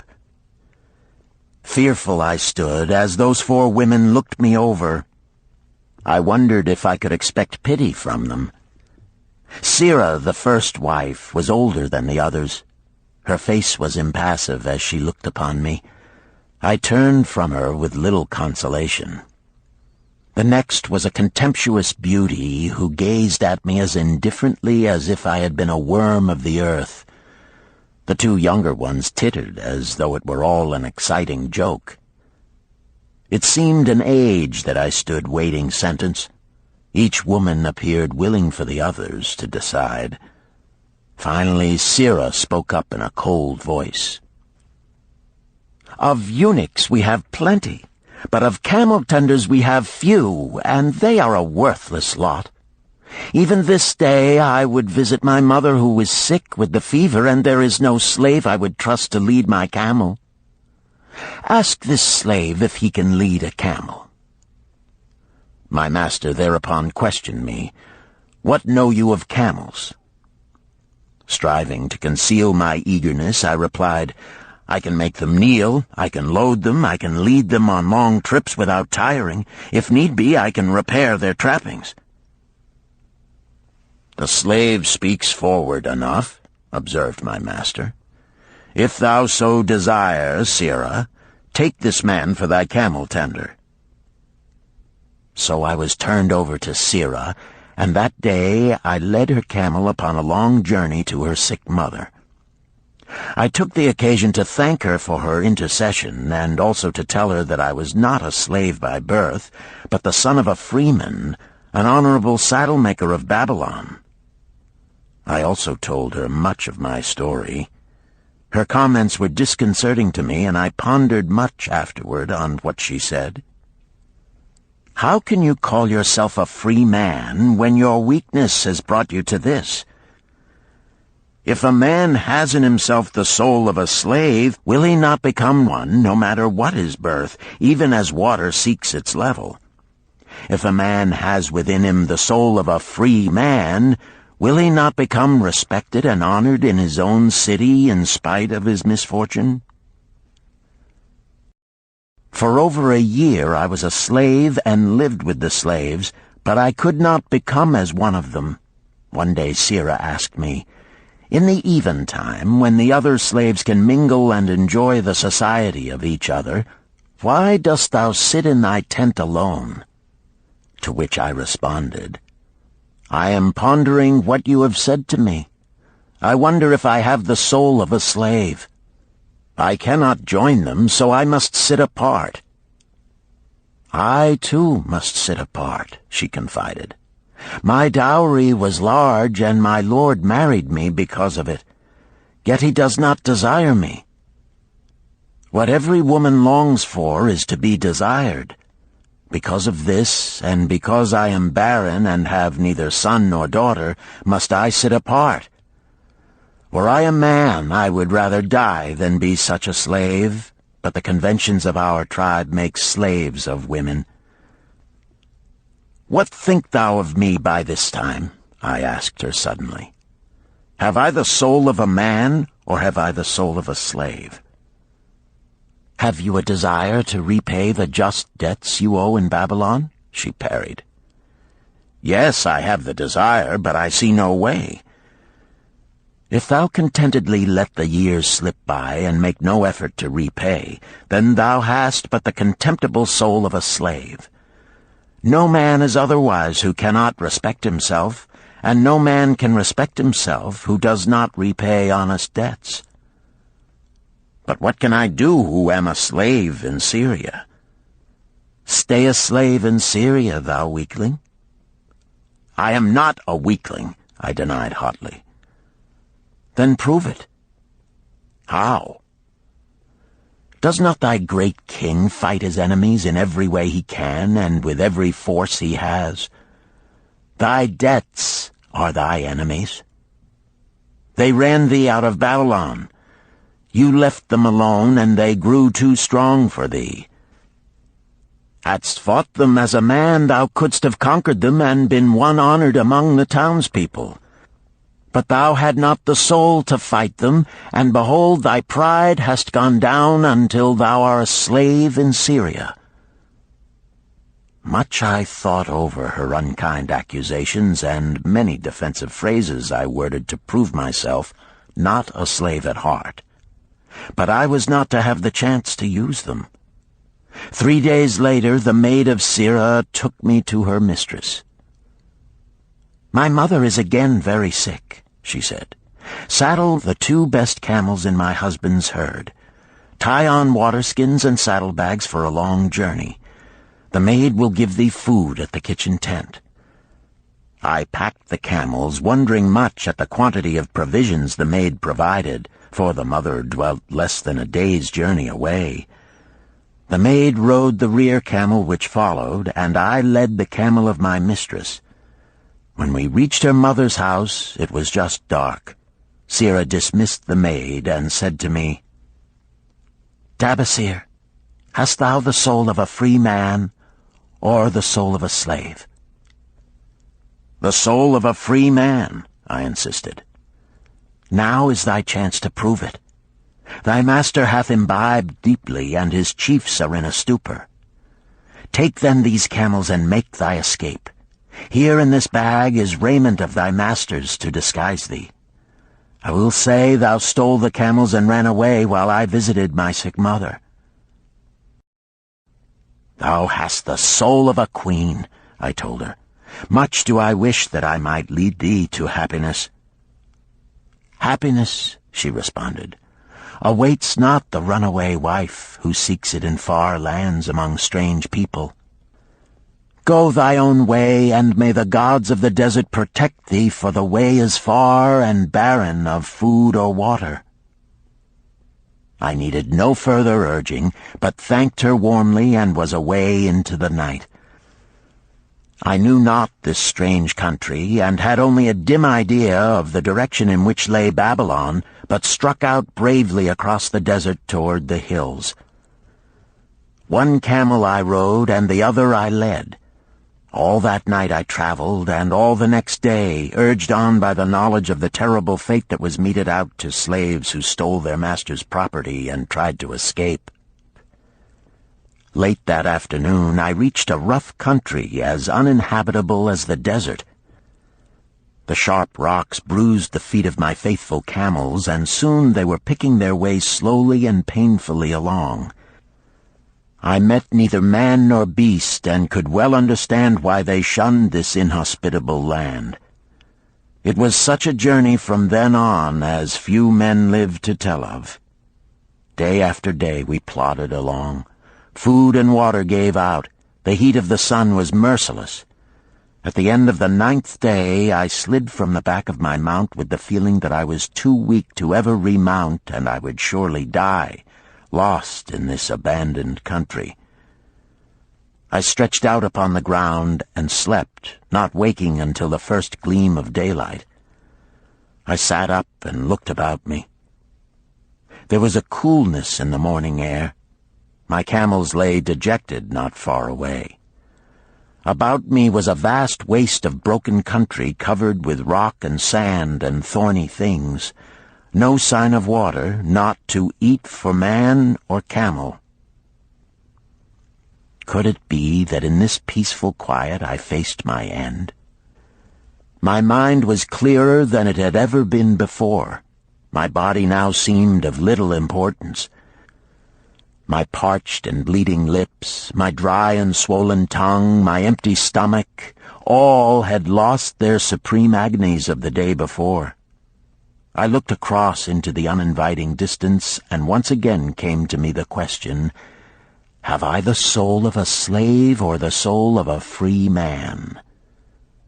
Then, with clearness, I realized that if I had the soul of a slave, I should give up, lie down in the desert and die, a fitting end for a runaway slave. But if I had the soul of a free man, what then?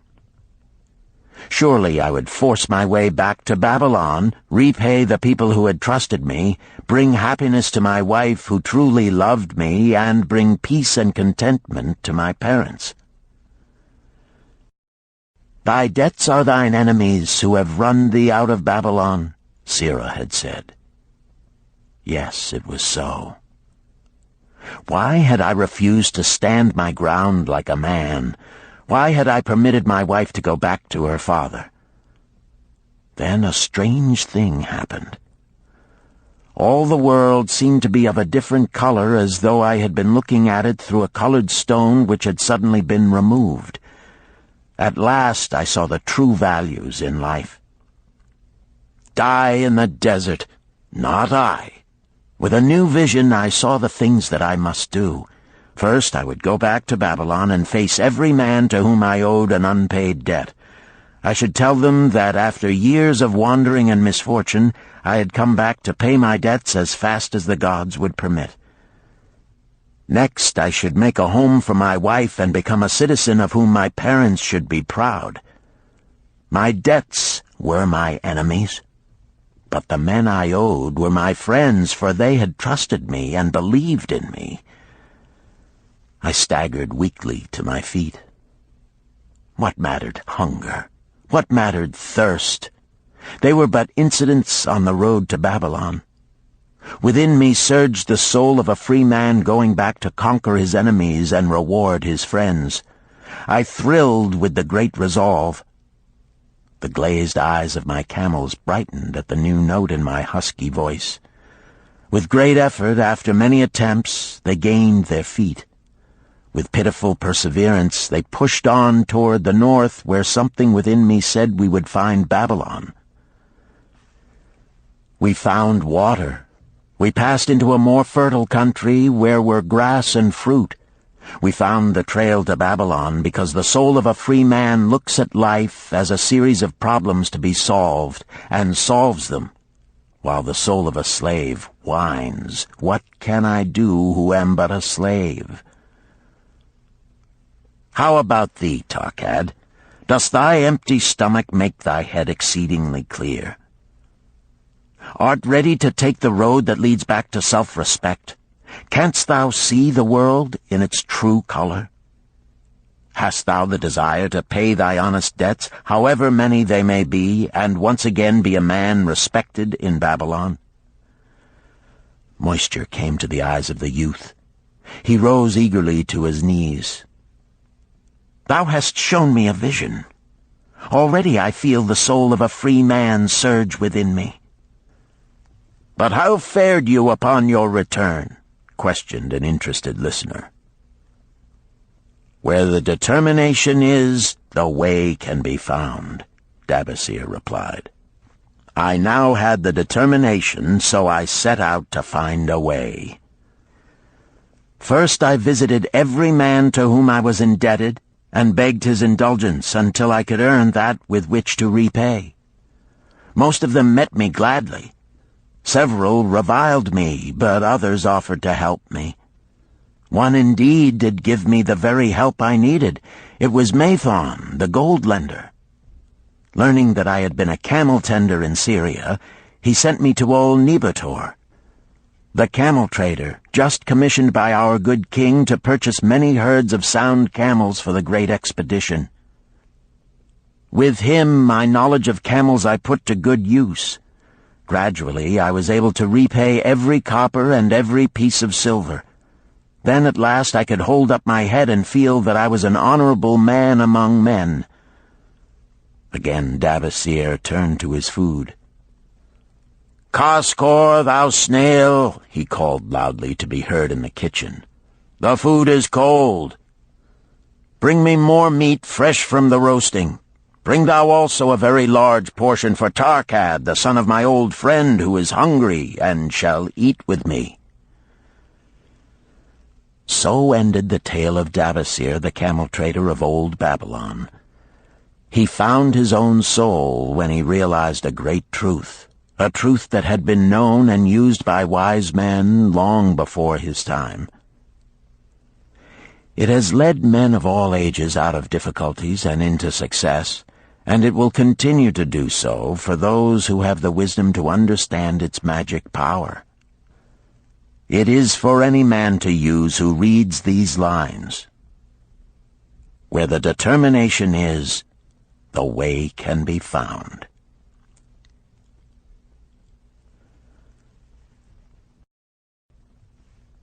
Chapter 9.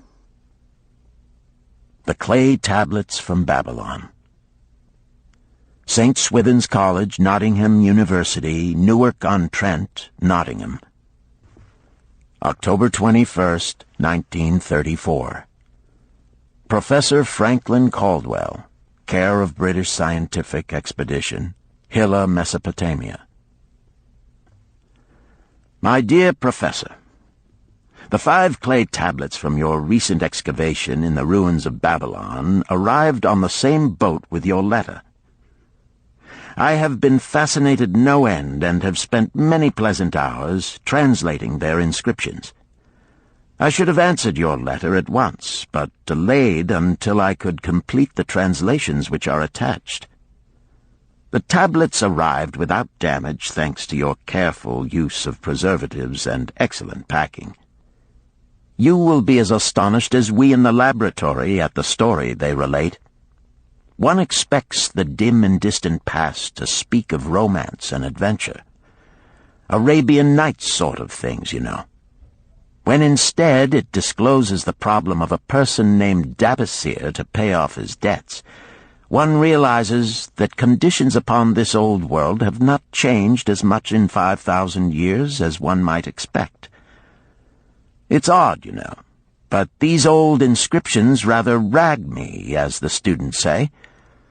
Being a college professor, I am supposed to be a thinking human being possessing a working knowledge of most subjects. Yet here comes this old chap out of the dust-covered ruins of Babylon to offer a way I had never heard of to pay off my debts and at the same time acquire gold to jingle in my wallet. Pleasant thought, I say, and interesting to prove whether it will work as well nowadays as it did in old Babylon. Mrs. Shrewsbury and myself are planning to try out his plan upon our own affairs, which could be much improved. Wishing you the best of luck in your worthy undertaking, and waiting eagerly another opportunity to assist, I am, yours sincerely, Alfred H. Shrewsbury, Department of Archaeology. Tablet 1. Now, when the moon becometh full, I, Dabasir, who am but recently returned from slavery in Syria, with the determination to pay my many just debts and become a man of means worthy of respect in my native city of Babylon, do here engrave upon the clay a permanent record of my affairs to guide and assist me in carrying through my high desires. Under the wise advice of my good friend Mathon, the gold lender, I am determined to follow an exact plan that he doth say will lead any honorable man out of debt into means and self-respect. This plan includeth 3 purposes which are my hope and desire. First, the plan doth provide for my future prosperity. Therefore, 1/10 of all I earn shall be set aside as my own to keep. For Mathon speaketh wisely when he saith, That man who keepeth in his purse both gold and silver that he need not spend is good to his family and loyal to his king.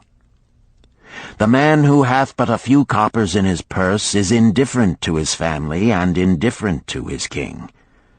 But the man who hath naught in his purse is unkind to his family and disloyal to his king, for his own heart is bitter. Therefore the man who wisheth to achieve must have coin that he may keep to jingle in his purse, that he have in his heart love for his family and loyalty to his king. Second, the plan doth provide that I shall support and clothe my good wife who hath returned to me with loyalty from the house of her father.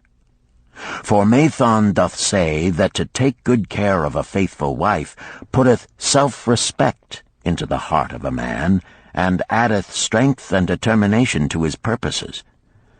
Therefore 7/10 of all I earn shall be used to provide a home, clothes to wear, and food to eat, with a bit extra to spend, that our lives be not lacking in pleasure and enjoyment.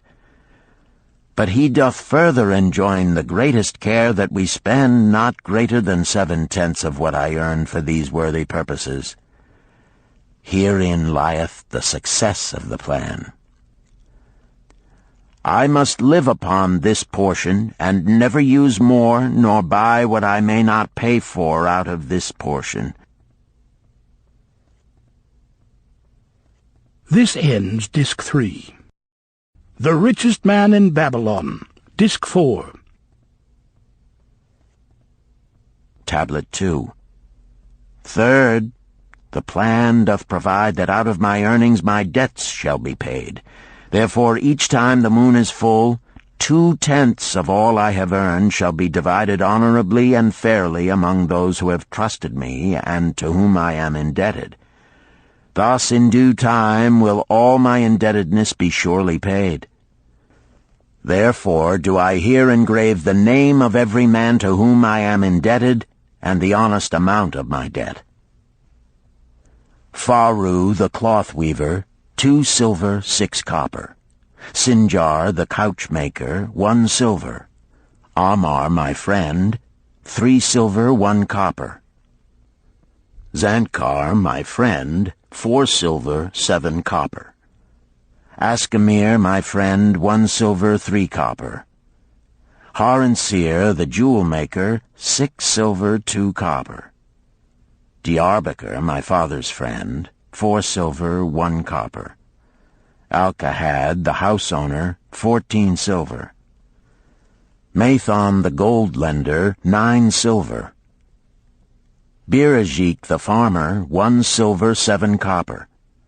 From here on, disintegrated, cannot be deciphered. Tablet 3. To these creditors do I owe in total 119 pieces of silver and 141 pieces of copper.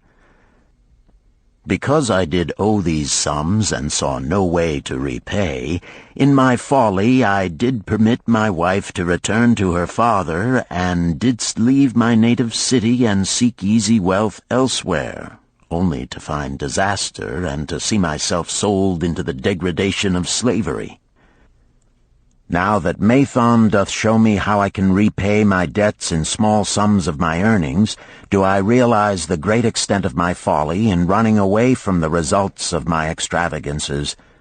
Therefore have I visited my creditors and explained to them that I have no resources with which to pay except my ability to earn, and that I intend to apply 2/10 of all I earn upon my indebtedness evenly and honestly. This much can I pay, but no more. Therefore, if they be patient, in time my obligations will be paid in full. Amar, whom I thought my best friend, reviled me bitterly, and I left him in humiliation. Birajik, the farmer, pleaded that I pay him first, as he didst badly need help. Alcahad, the house owner, was indeed disagreeable, and insisted that he would make me trouble unless I did soon settle in full with him. All the rest willingly accepted my proposal. Therefore am I more determined than ever to carry through, being convinced that it is easier to pay one's just debts than to avoid them. Even though I cannot meet the needs and demands of a few of my creditors, I will deal impartially with all. Tablet 4. Again the moon shines full. I have worked hard with a free mind. My good wife hath supported my intentions to pay my creditors. Because of our wise determination, I have earned during the past moon, buying camels of sound wind and good legs for Nebertor, the sum of 19 pieces of silver. This I have divided according to the plan. 1/10 have I set aside to keep as my own, 7/10 have I divided with my good wife to pay for our living, 2/10 have I divided among my creditors as evenly as could be done in coppers. I did not see Amar, but left it with his wife. Birajik was so pleased that he would kiss my hand. Old Alcahad alone was grouchy and said I must pay faster. To which I replied that if I were permitted to be well fed and not worried, that alone would enable me to pay faster. All the others thanked me and spoke well of my efforts. Therefore, at the end of one moon, my indebtedness is reduced by almost 4 pieces of silver, and I possess almost 2 pieces of silver besides, upon which no man hath claim. My heart is lighter than it hath been for a long time. Again the moon shines full. I have worked hard, but with poor success. Few camels have I been able to buy. Only 11 pieces of silver have I earned. Nevertheless, my good wife and I have stood by the plan, even though we have bought no new raiment and eaten little but herbs. Again I paid ourselves 1/10 of the 11 pieces, while we lived upon 7/10. I was surprised when Amar commended my payment, even though small. So did Birajik. Alcahad flew into a rage, but when told to give back his portion if he did not wish it, he became reconciled.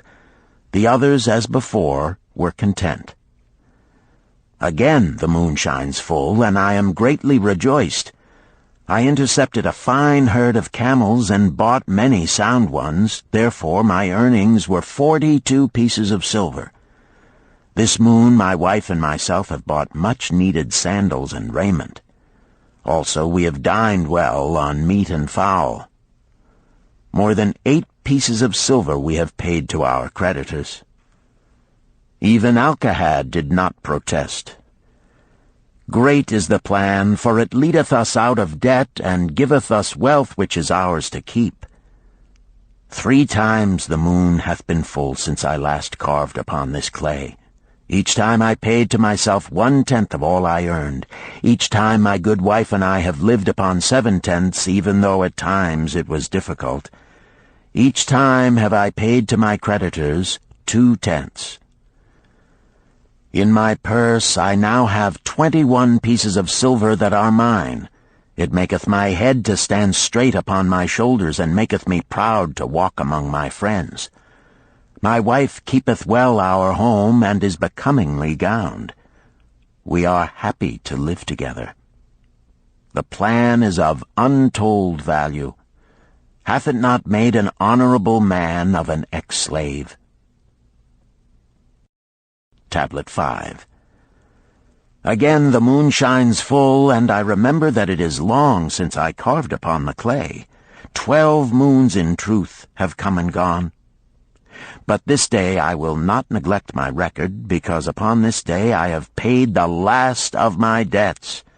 This is the day upon which my good wife and my thankful self celebrate with great feasting that our determination hath been achieved. Many things occurred upon my final visit to my creditors that I shall long remember. Amar begged my forgiveness for his unkind words, and said that I was one of all others he most desired for a friend. Old Alcahad is not so bad after all, for he said, "Thou wert once a piece of soft clay to be pressed and molded by any hand that touched thee. But now thou art a piece of bronze capable of holding an edge. If thou needst silver or gold at any time, come to me." Nor is he the only one who holdeth me in high regard. Many others speak deferentially to me. My good wife looketh upon me with a light in her eyes that doth make a man have confidence in himself. Yet it is the plan that hath made my success. It hath enabled me to pay all my debts, and to jingle both gold and silver in my purse. I do commend it to all who wish to get ahead. For truly, if it will enable an ex-slave to pay his debts and have gold in his purse, will it not aid any man to find independence? Nor am I, myself, finished with it, for I am convinced that if I follow it further, it will make me rich among men. St. Swithin's College, Nottingham University, Newark-on-Trent, Nottingham, November 7th, 1936. Professor Franklin Caldwell, care of British Scientific Expedition, Hilla, Mesopotamia.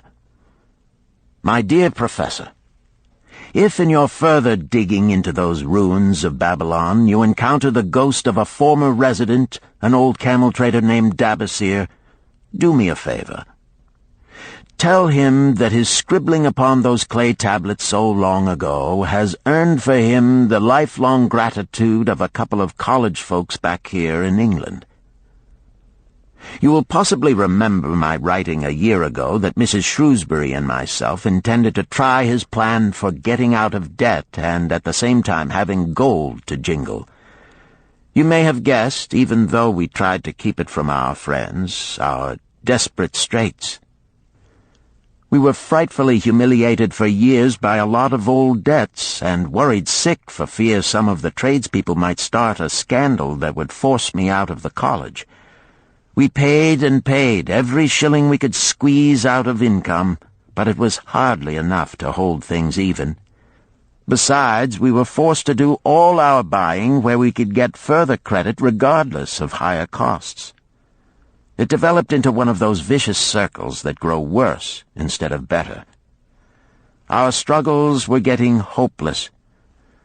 We could not move to less costly rooms because we owed the landlord. There did not appear to be anything we could do to improve our situation. Then here comes your acquaintance, the old camel-trader from Babylon, with a plan to do just what we wished to accomplish. He jolly well stirred us up to follow his system. We made a list of all our debts, and I took it around and showed it to every one we owed. I explained how it was simply impossible for me to ever repay them the way things were going along. They could readily see this themselves from the figures. Then I explained that the only way I saw to pay in full was to set aside 20% of my income each month to be divided pro rata, which would pay them in full in a little over 2 years. That in the meantime we would go on a cash basis and give them the further benefit of our cash purchases. They were really quite decent.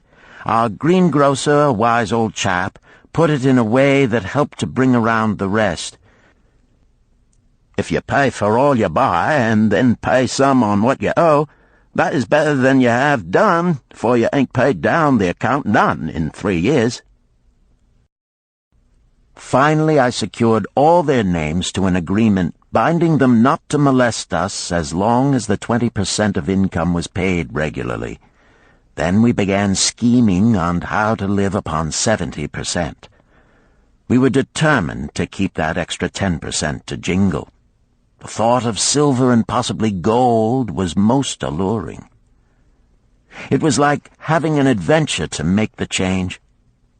We enjoyed figuring this way and that to live comfortably upon that remaining 70%. We started with rent and managed to secure a fair reduction. Next, we put our favorite brands of tea and such under suspicion, and were agreeably surprised how often we could purchase superior qualities at less cost. It is too long a story for a letter, but anyhow it did not prove difficult. We managed, and right cheerfully at that. What a relief it proved to have our affairs in such a shape we were no longer persecuted by past due accounts. I must not neglect, however, to tell you about that extra 10% we were supposed to jingle. Well, we did jingle it for some time. Now, don't laugh too soon. You see, that is the sporty part. It is the real fun to start accumulating money that you do not want to spend. There is more pleasure in running up such a surplus than there could be in spending it. After we had jingled to our heart's content, we found a more profitable use for it. We took up an investment upon which we could pay that 10% each month. This is proving to be the most satisfying part of our regeneration. It is the first thing we pay out of my check. There is a most gratifying sense of security to know our investment is growing steadily. By the time my teaching days are over, it should be a snug sum, large enough so the income will take care of us from then on. All this out of my same old check. Difficult to believe, yet absolutely true. All our debts being gradually paid, and at the same time our investment increasing. Besides, we get along financially even better than before. Who would believe there could be such a difference in results between following a financial plan and just drifting along? At the end of the next year, when all our old bills shall have been paid, we will have more to pay upon our investment besides some extra for travel. We are determined never again to permit our living expenses to exceed 70% of our income. Now you can understand why we would like to extend our personal thanks to that old chap whose plan saved us from our hell on earth. He knew. He had been through it all. He wanted others to benefit from his own bitter experiences. That is why he spent tedious hours carving his message upon the clay. He had a real message for fellow sufferers, a message so important that after 5,000 years it has risen out of the ruins of Babylon just as true and just as vital as the day it was buried. Yours sincerely, Alfred H. Shrewsbury, Department of Archaeology. Chapter 10. The Luckiest Man in Babylon. At the head of his caravan proudly rode Sharu-Nada, the merchant prince of Babylon. He liked fine cloth and wore rich and becoming robes. He liked fine animals and sat easily upon his spirited Arabian stallion. To look at him, one would hardly have guessed his advanced years. Certainly they would not have suspected that he was inwardly troubled. The journey from Damascus is long, and the hardships of the desert many. These he minded not. The Arab tribes are fierce and eager to loot rich caravans. These he feared not, for his many fleet-mounted guards were a safe protection. About the youth at his side, whom he was bringing from Damascus, was he disturbed. This was Hayden Gula, the grandson of his partner of other years, Arid Gula, to whom he felt he owed a debt of gratitude which could never be repaid. He would like to do something for this grandson, but the more he considered this, the more difficult it seemed because of the youth himself. Eyeing the young man's rings and earrings, he thought to himself, "He thinks jewels are for men. Still, he has his grandfather's strong face. But his grandfather wore no such gaudy robes. Yet I sought him to come, hoping I might help him get a start for himself and get away from the wreck his father has made of their inheritance." Hayden Gula broke in upon his thoughts. "Why dost thou work so hard, riding always with thy caravan upon its long journeys? Dost thou never take time to enjoy life?" Shahrunada smiled. "To enjoy life?" he repeated. "What wouldst thou do to enjoy life if thou wert Shahrunada?" "If I had wealth equal to thine, I would live like a prince. Never across the hot desert would I ride. I would spend the shekels as fast as they came to my purse. I would wear the richest of robes and the rarest of jewels. That would be a life to my liking, a life worth living." Both men laughed. "Thy grandfather wore no jewels," Shahrunada spoke before he thought, then continued jokingly, "Wouldst thou leave no time for work?" "Work was made for slaves," Hayden Gula responded. Shahrunada bit his lip but made no reply, riding in silence until the trail led them to the slope. Here he reined his mount, and pointing to the green valley far away, "See, there is the valley. Look far down, and thou canst faintly see the walls of Babylon. The tower is the temple of Bel. If thine eyes are sharp, thou mayest even see the smoke from the eternal fire upon its crest." "So that is Babylon? Always have I longed to see the wealthiest city in all the world," Hayden Gula commented. "Babylon, where my grandfather started his fortune. Would he were still alive, we would not be so sorely pressed. Why wish his spirit to linger on earth beyond its allotted time? Thou and thy father can well carry on his good work. Alas, of us neither has his gift. Father and myself know not his secret for attracting the golden shekels." Shahrunada did not reply, but gave rein to his mount and rode thoughtfully down the trail to the valley. Behind them followed the caravan in a cloud of reddish dust. Some time later they reached the King's Highway and turned south through the irrigated farms. 3 old men plowing a field caught Shahrunada's attention. They seemed strangely familiar. How ridiculous!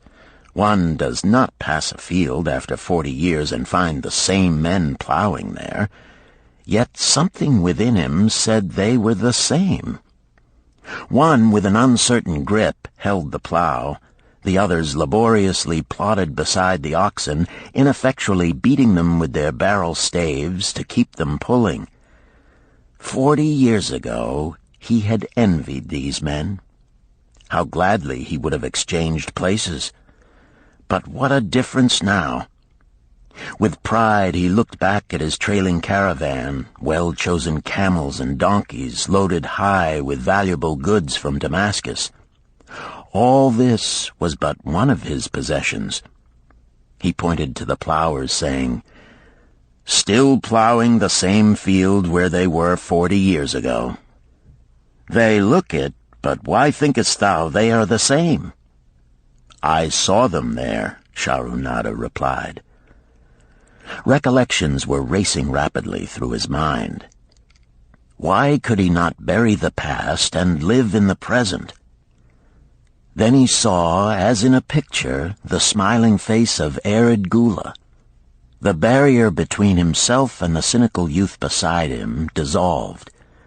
But how could he help such a superior youth with his spendthrift ideas and bejeweled hands?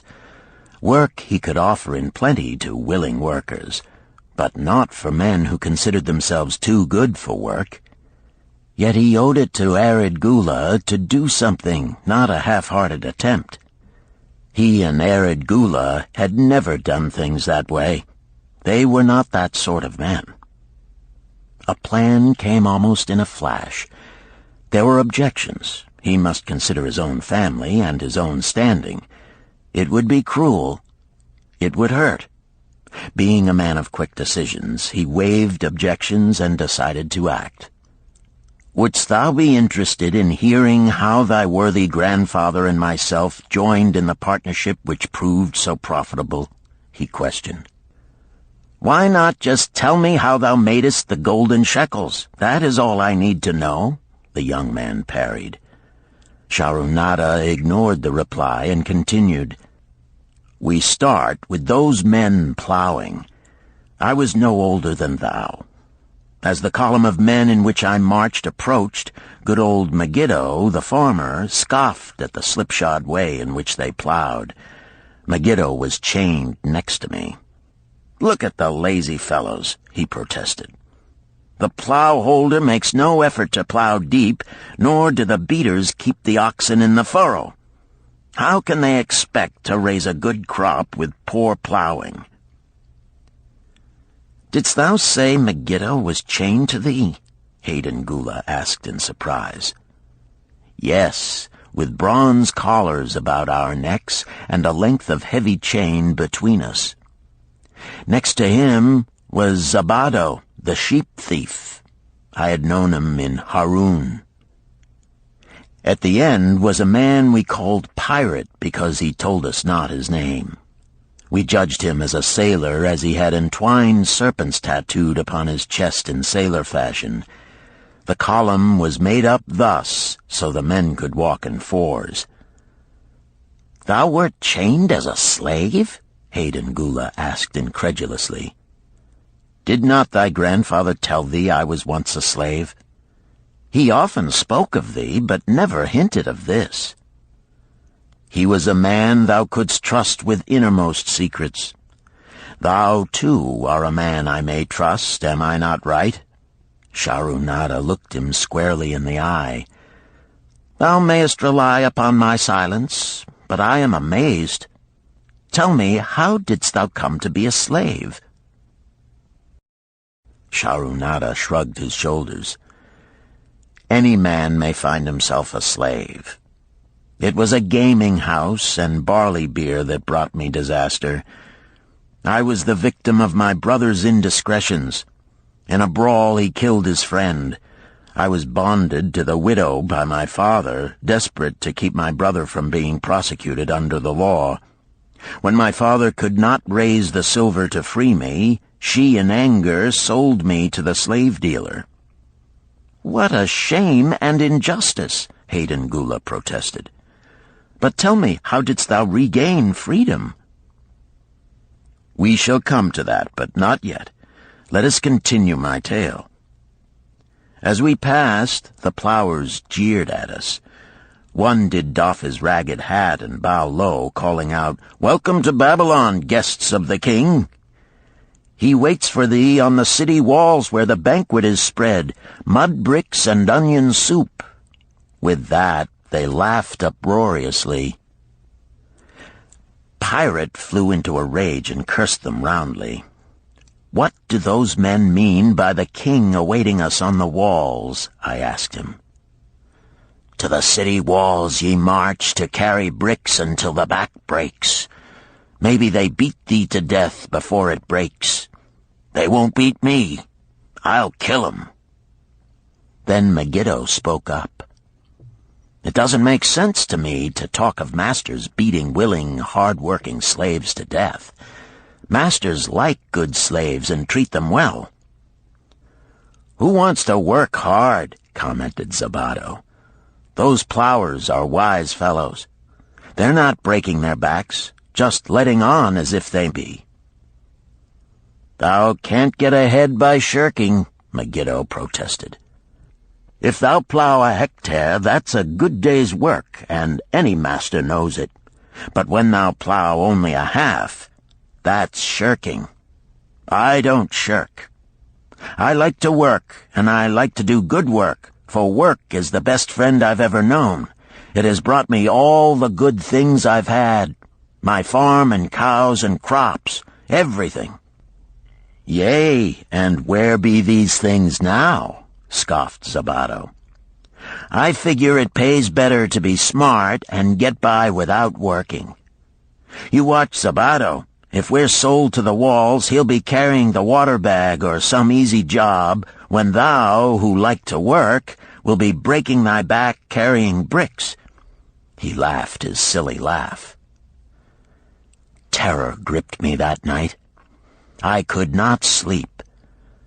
I crowded close to the guard rope, and when the others slept, I attracted the attention of Godoso, who was doing the first guard watch.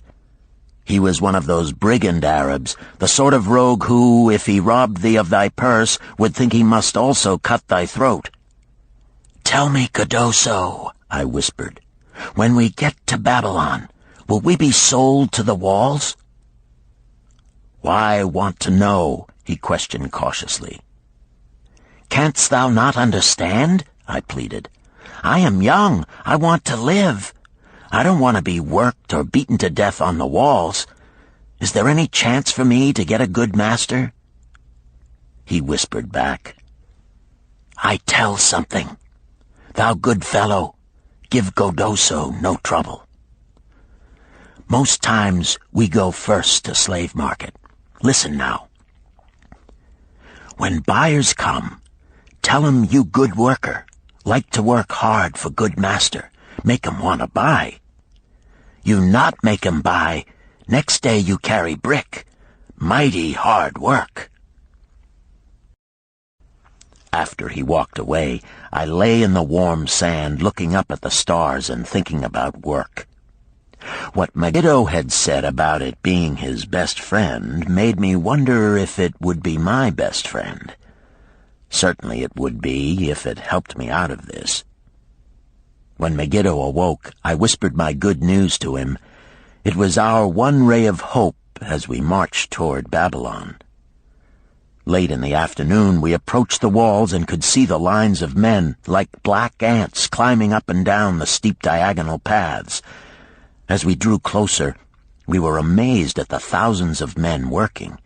Some were digging in the moat, others mixed the dirt into mud bricks. The greatest number were carrying the bricks in large baskets up those steep trails to the masons. Overseers cursed the laggards and cracked bullock whips over the backs of those who failed to keep in line. Poor, worn-out fellows were seen to stagger and fall beneath their heavy baskets, unable to rise again. If the lash failed to bring them to their feet, they were pushed to the side of the paths and left writhing in agony. Soon they would be dragged down to join other craven bodies beside the roadway to await unsanctified graves. As I beheld the ghastly sight, I shuddered. So this was what awaited my father's son if he failed at the slave market. Godoso had been right. We were taken through the gates of the city to the slave prison, and next morning marched to the pens in the market. Here the rest of the men huddled in fear, and only the whips of our guard could keep them moving so the buyers could examine them. Megiddo and myself eagerly talked to every man who permitted us to address him. The slave dealer brought soldiers from the king's guard who shackled Pirate and brutally beat him when he protested. As they led him away, I felt sorry for him. Megiddo felt that we would soon part. When no buyers were near, he talked to me earnestly to impress upon me how valuable work would be to me in the future. Some men hate it. They make it their enemy. better to treat it like a friend. Make thyself like it. Don't mind because it is hard. If thou thinkest about what a good house thou build, then who cares if the beams are heavy and it is far from the well to carry the water for the plaster? Promise me, boy, if thou get a master, work for him as hard as thou canst. If he does not appreciate all thou do, never mind.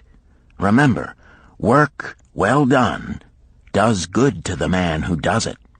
It makes him a better man. He stopped as a burly farmer came to the enclosure and looked at us critically. Megiddo asked about his farm and crops, soon convincing him that he would be a valuable man. After violent bargaining with the slave dealer, the farmer drew a fat purse from beneath his robe, and soon Megiddo had followed his new master out of sight. A few other men were sold during the morning. At noon, Godoso confided to me that the dealer was disgusted and would not stay over another night, but would take all who remained at sundown to the king's buyer. I was becoming desperate when a fat, good-natured man walked up to the wall and inquired if there was a baker among us. I approached him, saying, "Why should a good baker like thyself seek another baker of inferior ways? Would it not be easier to teach a willing man like myself thy skilled ways? Look at me. I am young, strong, and like to work. Give me a chance, and I will do my best to earn gold and silver for thy purse." He was impressed by my willingness, and began bargaining with the dealer, who had never noticed me since he had bought me, but now waxed eloquent on my abilities, good health, and good disposition. I felt like a fat ox being sold to a butcher. At last, much to my joy, the deal was closed. I followed my new master away, thinking I was the luckiest man in Babylon. My new home was much to my liking. Nananeid, my master, taught me how to grind the barley in the stone bowl that stood in the courtyard, how to build the fire in the oven, and then how to grind very fine the sesame flour for the honey cakes. I had a couch in the shed where his grain was stored. The old slave housekeeper, Swasti, fed me well and was pleased at the way I helped her with the heavy tasks. Here was the chance I had longed for to make myself valuable to my master, and, I hoped, to find a way to earn my freedom. I asked Nananeid to show me how to knead the bread and to bake. This he did, much pleased at my willingness. Later, when I could do this well, I asked him to show me how to make the honey cakes, and soon I was doing all the baking. My master was glad to be idle, but Swasti shook her head in disapproval. "No work to do is bad for any man," she declared. I felt it was time for me to think of a way by which I might start to earn coins to buy my freedom. As the baking was finished at noon, I thought Nananeid would approve if I found profitable employment for the afternoons and might share my earnings with me. Then the thought came to me, why not bake more of the honey cakes and peddle them to hungry men upon the streets of the city? I presented my plan to Nananeid this way. "If I can use my afternoons after the baking is finished to earn for thee coins, would it be only fair for thee to share my earnings with me, that I might have money of my own to spend for those things which every man desires and needs?" Fair enough, he admitted. When I told him of my plan to peddle our honey cakes, he was well pleased. "Here is what we will do," he suggested. "Thou sellest them at 2 for a penny, then half of the pennies will be mine to pay for the flour and the honey and the wood to bake them. Of the rest I shall take half, and thou shalt keep half." I was much pleased by this generous offer that I might keep for myself 1/4 of my sales. That night I worked late to make a tray upon which to display them. Nananeid gave me one of his worn robes that I might look well, and Swasti helped me patch it and wash it clean. The next day I baked an extra supply of honey cakes. They looked brown and tempting upon the tray as I went along the street, loudly calling my wares. At first no one seemed interested, and I became discouraged. I kept on, and later in the afternoon, as men became hungry, the cakes began to sell, and soon my tray was empty. Nananeid was well pleased with my success and gladly paid me my share. I was delighted to own pennies. Megiddo had been right when he said a master appreciated good work from his slaves. That night I was so excited over my success I could hardly sleep, and tried to figure how much I could earn in a year and how many years would be required to buy my freedom.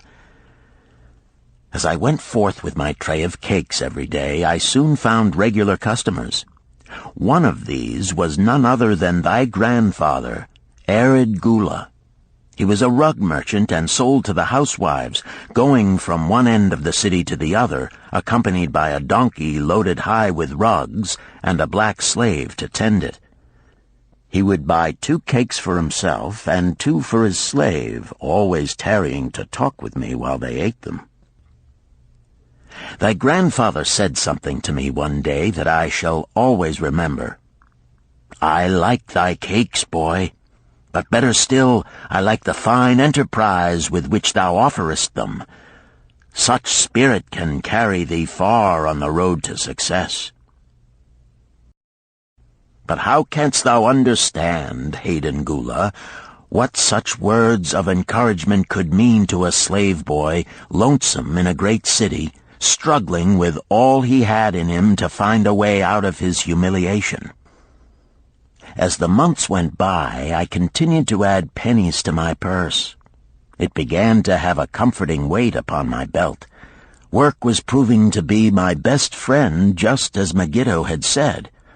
I was happy, but Swasti was worried. "Thy master, I fear to have him spend so much time at the gaming houses," she protested. I was overjoyed one day to meet my friend Megiddo upon the street. He was leading 3 donkeys loaded with vegetables to the market. "I am doing mighty well," he said. "My master does appreciate my good work, for now I am a foreman. See, he does trust the marketing to me. And also he is sending for my family. Work is helping me to recover from my great trouble. Someday it will help me to buy my freedom and once more own a farm of my own." Time went on, and Nananeid became more and more anxious for me to return from selling. He would be waiting when I returned and would eagerly count and divide our money. He would also urge me to seek further markets and increase my sales. Often I went outside the city gates to solicit the overseers of the slaves building the walls. I hated to return to the disagreeable sights, but found the overseers liberal buyers. One day I was surprised to see Zabado waiting in line to fill his basket with bricks. He was gaunt and bent, and his back was covered with welts and sores from the whips of the overseers. I was sorry for him, and handed him a cake which he crushed into his mouth like a hungry animal. Seeing the greedy look in his eyes, I ran before he could grab my tray. "Why dost thou work so hard?" Arid Gula said to me one day. "Almost the same question thou asked of me today, dost thou remember?" I told him what Megiddo had said about work and how it was proving to be my best friend. I showed him with pride my wallet of pennies and explained how I was saving them to buy my freedom. "When thou art free, what wilt thou do?" he inquired. "Then," I answered, "I intend to become a merchant." At that he confided in me, something I had never suspected. "Thou knowest not that I also am a slave. I am in partnership with my master." "Stop," demanded Hayden Gula. "I will not listen to lies defaming my grandfather. He was no slave." His eyes blazed in anger. Sharunada remained calm. "I honor him for rising above his misfortune and becoming a leading citizen of Damascus. Art thou, his grandson, cast of the same mold? Art thou man enough to face true facts, or dost thou prefer to live under false illusions?" Hayden Gula straightened in his saddle. In a voice suppressed with deep emotion, he replied, "My grandfather was beloved by all. Countless were his good deeds. When the famine came, did not his gold buy grain in Egypt, and did not his caravan bring it to Damascus and distribute it to the people so none would starve? Now thou sayest he was but a despised slave in Babylon. Had he remained a slave in Babylon, that he might well have been despised, but when, through his own efforts, he became a great man in Damascus, the gods indeed condoned his misfortunes and honored him with their respect," Sharunada replied. "After telling me that he was a slave," Sharunada continued, "he explained how anxious he had been to earn his freedom. Now that he had enough money to buy this, he was much disturbed as to what he should do. He was no longer making good sales and feared to leave the support of his master." I protested his indecision. "Cling no longer to thy master. Get once again the feeling of being a free man. Act like a free man and succeed like one. Decide what thou desirest to accomplish, and then work will aid thee to achieve it." He went on his way, saying he was glad I had shamed him for his cowardice. One day I went outside the gates again, and was surprised to find a great crowd gathering there. When I asked a man for an explanation, he replied, "Hast thou not heard? An escaped slave who murdered one of the king's guards has been brought to justice and will this day be flogged to death for his crime. Even the king himself is to be here." So dense was the crowd about the flogging post, I feared to go near lest my tray of honey cakes be upset. Therefore I climbed up the unfinished wall to see over the heads of the people. I was fortunate in having a view of Nebuchadnezzar himself as he rode by in his golden chariot. Never had I beheld such grandeur, such robes and hangings of gold cloth and velvet. I could not see the flogging, though I could hear the shrieks of the poor slave. I wondered how one so noble as our handsome king could endure to see such suffering, yet when I saw he was laughing and joking with his nobles, I knew he was cruel and understood why such inhuman tasks were demanded of the slaves building the walls. After the slave was dead, his body was hung upon a pole by a rope attached to his leg so all might see. As the crowd began to thin, I went close. On the hairy chest, I saw tattooed 2 entwined serpents. It was Pirate. The next time I met Arid Gula, he was a changed man. Full of enthusiasm, he greeted me. "Behold, the slave thou knewest is now a free man. There was magic in thy words. Already my sales and my profits are increasing. My wife is overjoyed. She was a free woman, the niece of my master. She much desires that we move to a strange city where no man shall know I was once a slave. Thus our children shall be above reproach for their father's misfortune. Work has become my best helper. It has enabled me to recapture my confidence and my skill to sell." I was overjoyed that I had been able, even in a small way, to repay him for the encouragement he had given me. One evening Swasti came to me in deep distress. "Thy master is in trouble. I fear for him. Some months ago he lost much at the gaming tables. He pays not the farmer for his grain, nor his honey. He pays not the moneylender. They are angry and threaten him." "Why should we worry over his folly? We are not his keepers," I replied thoughtlessly. "Foolish youth, thou understandest not. To the moneylender didst he give thy title to secure a loan?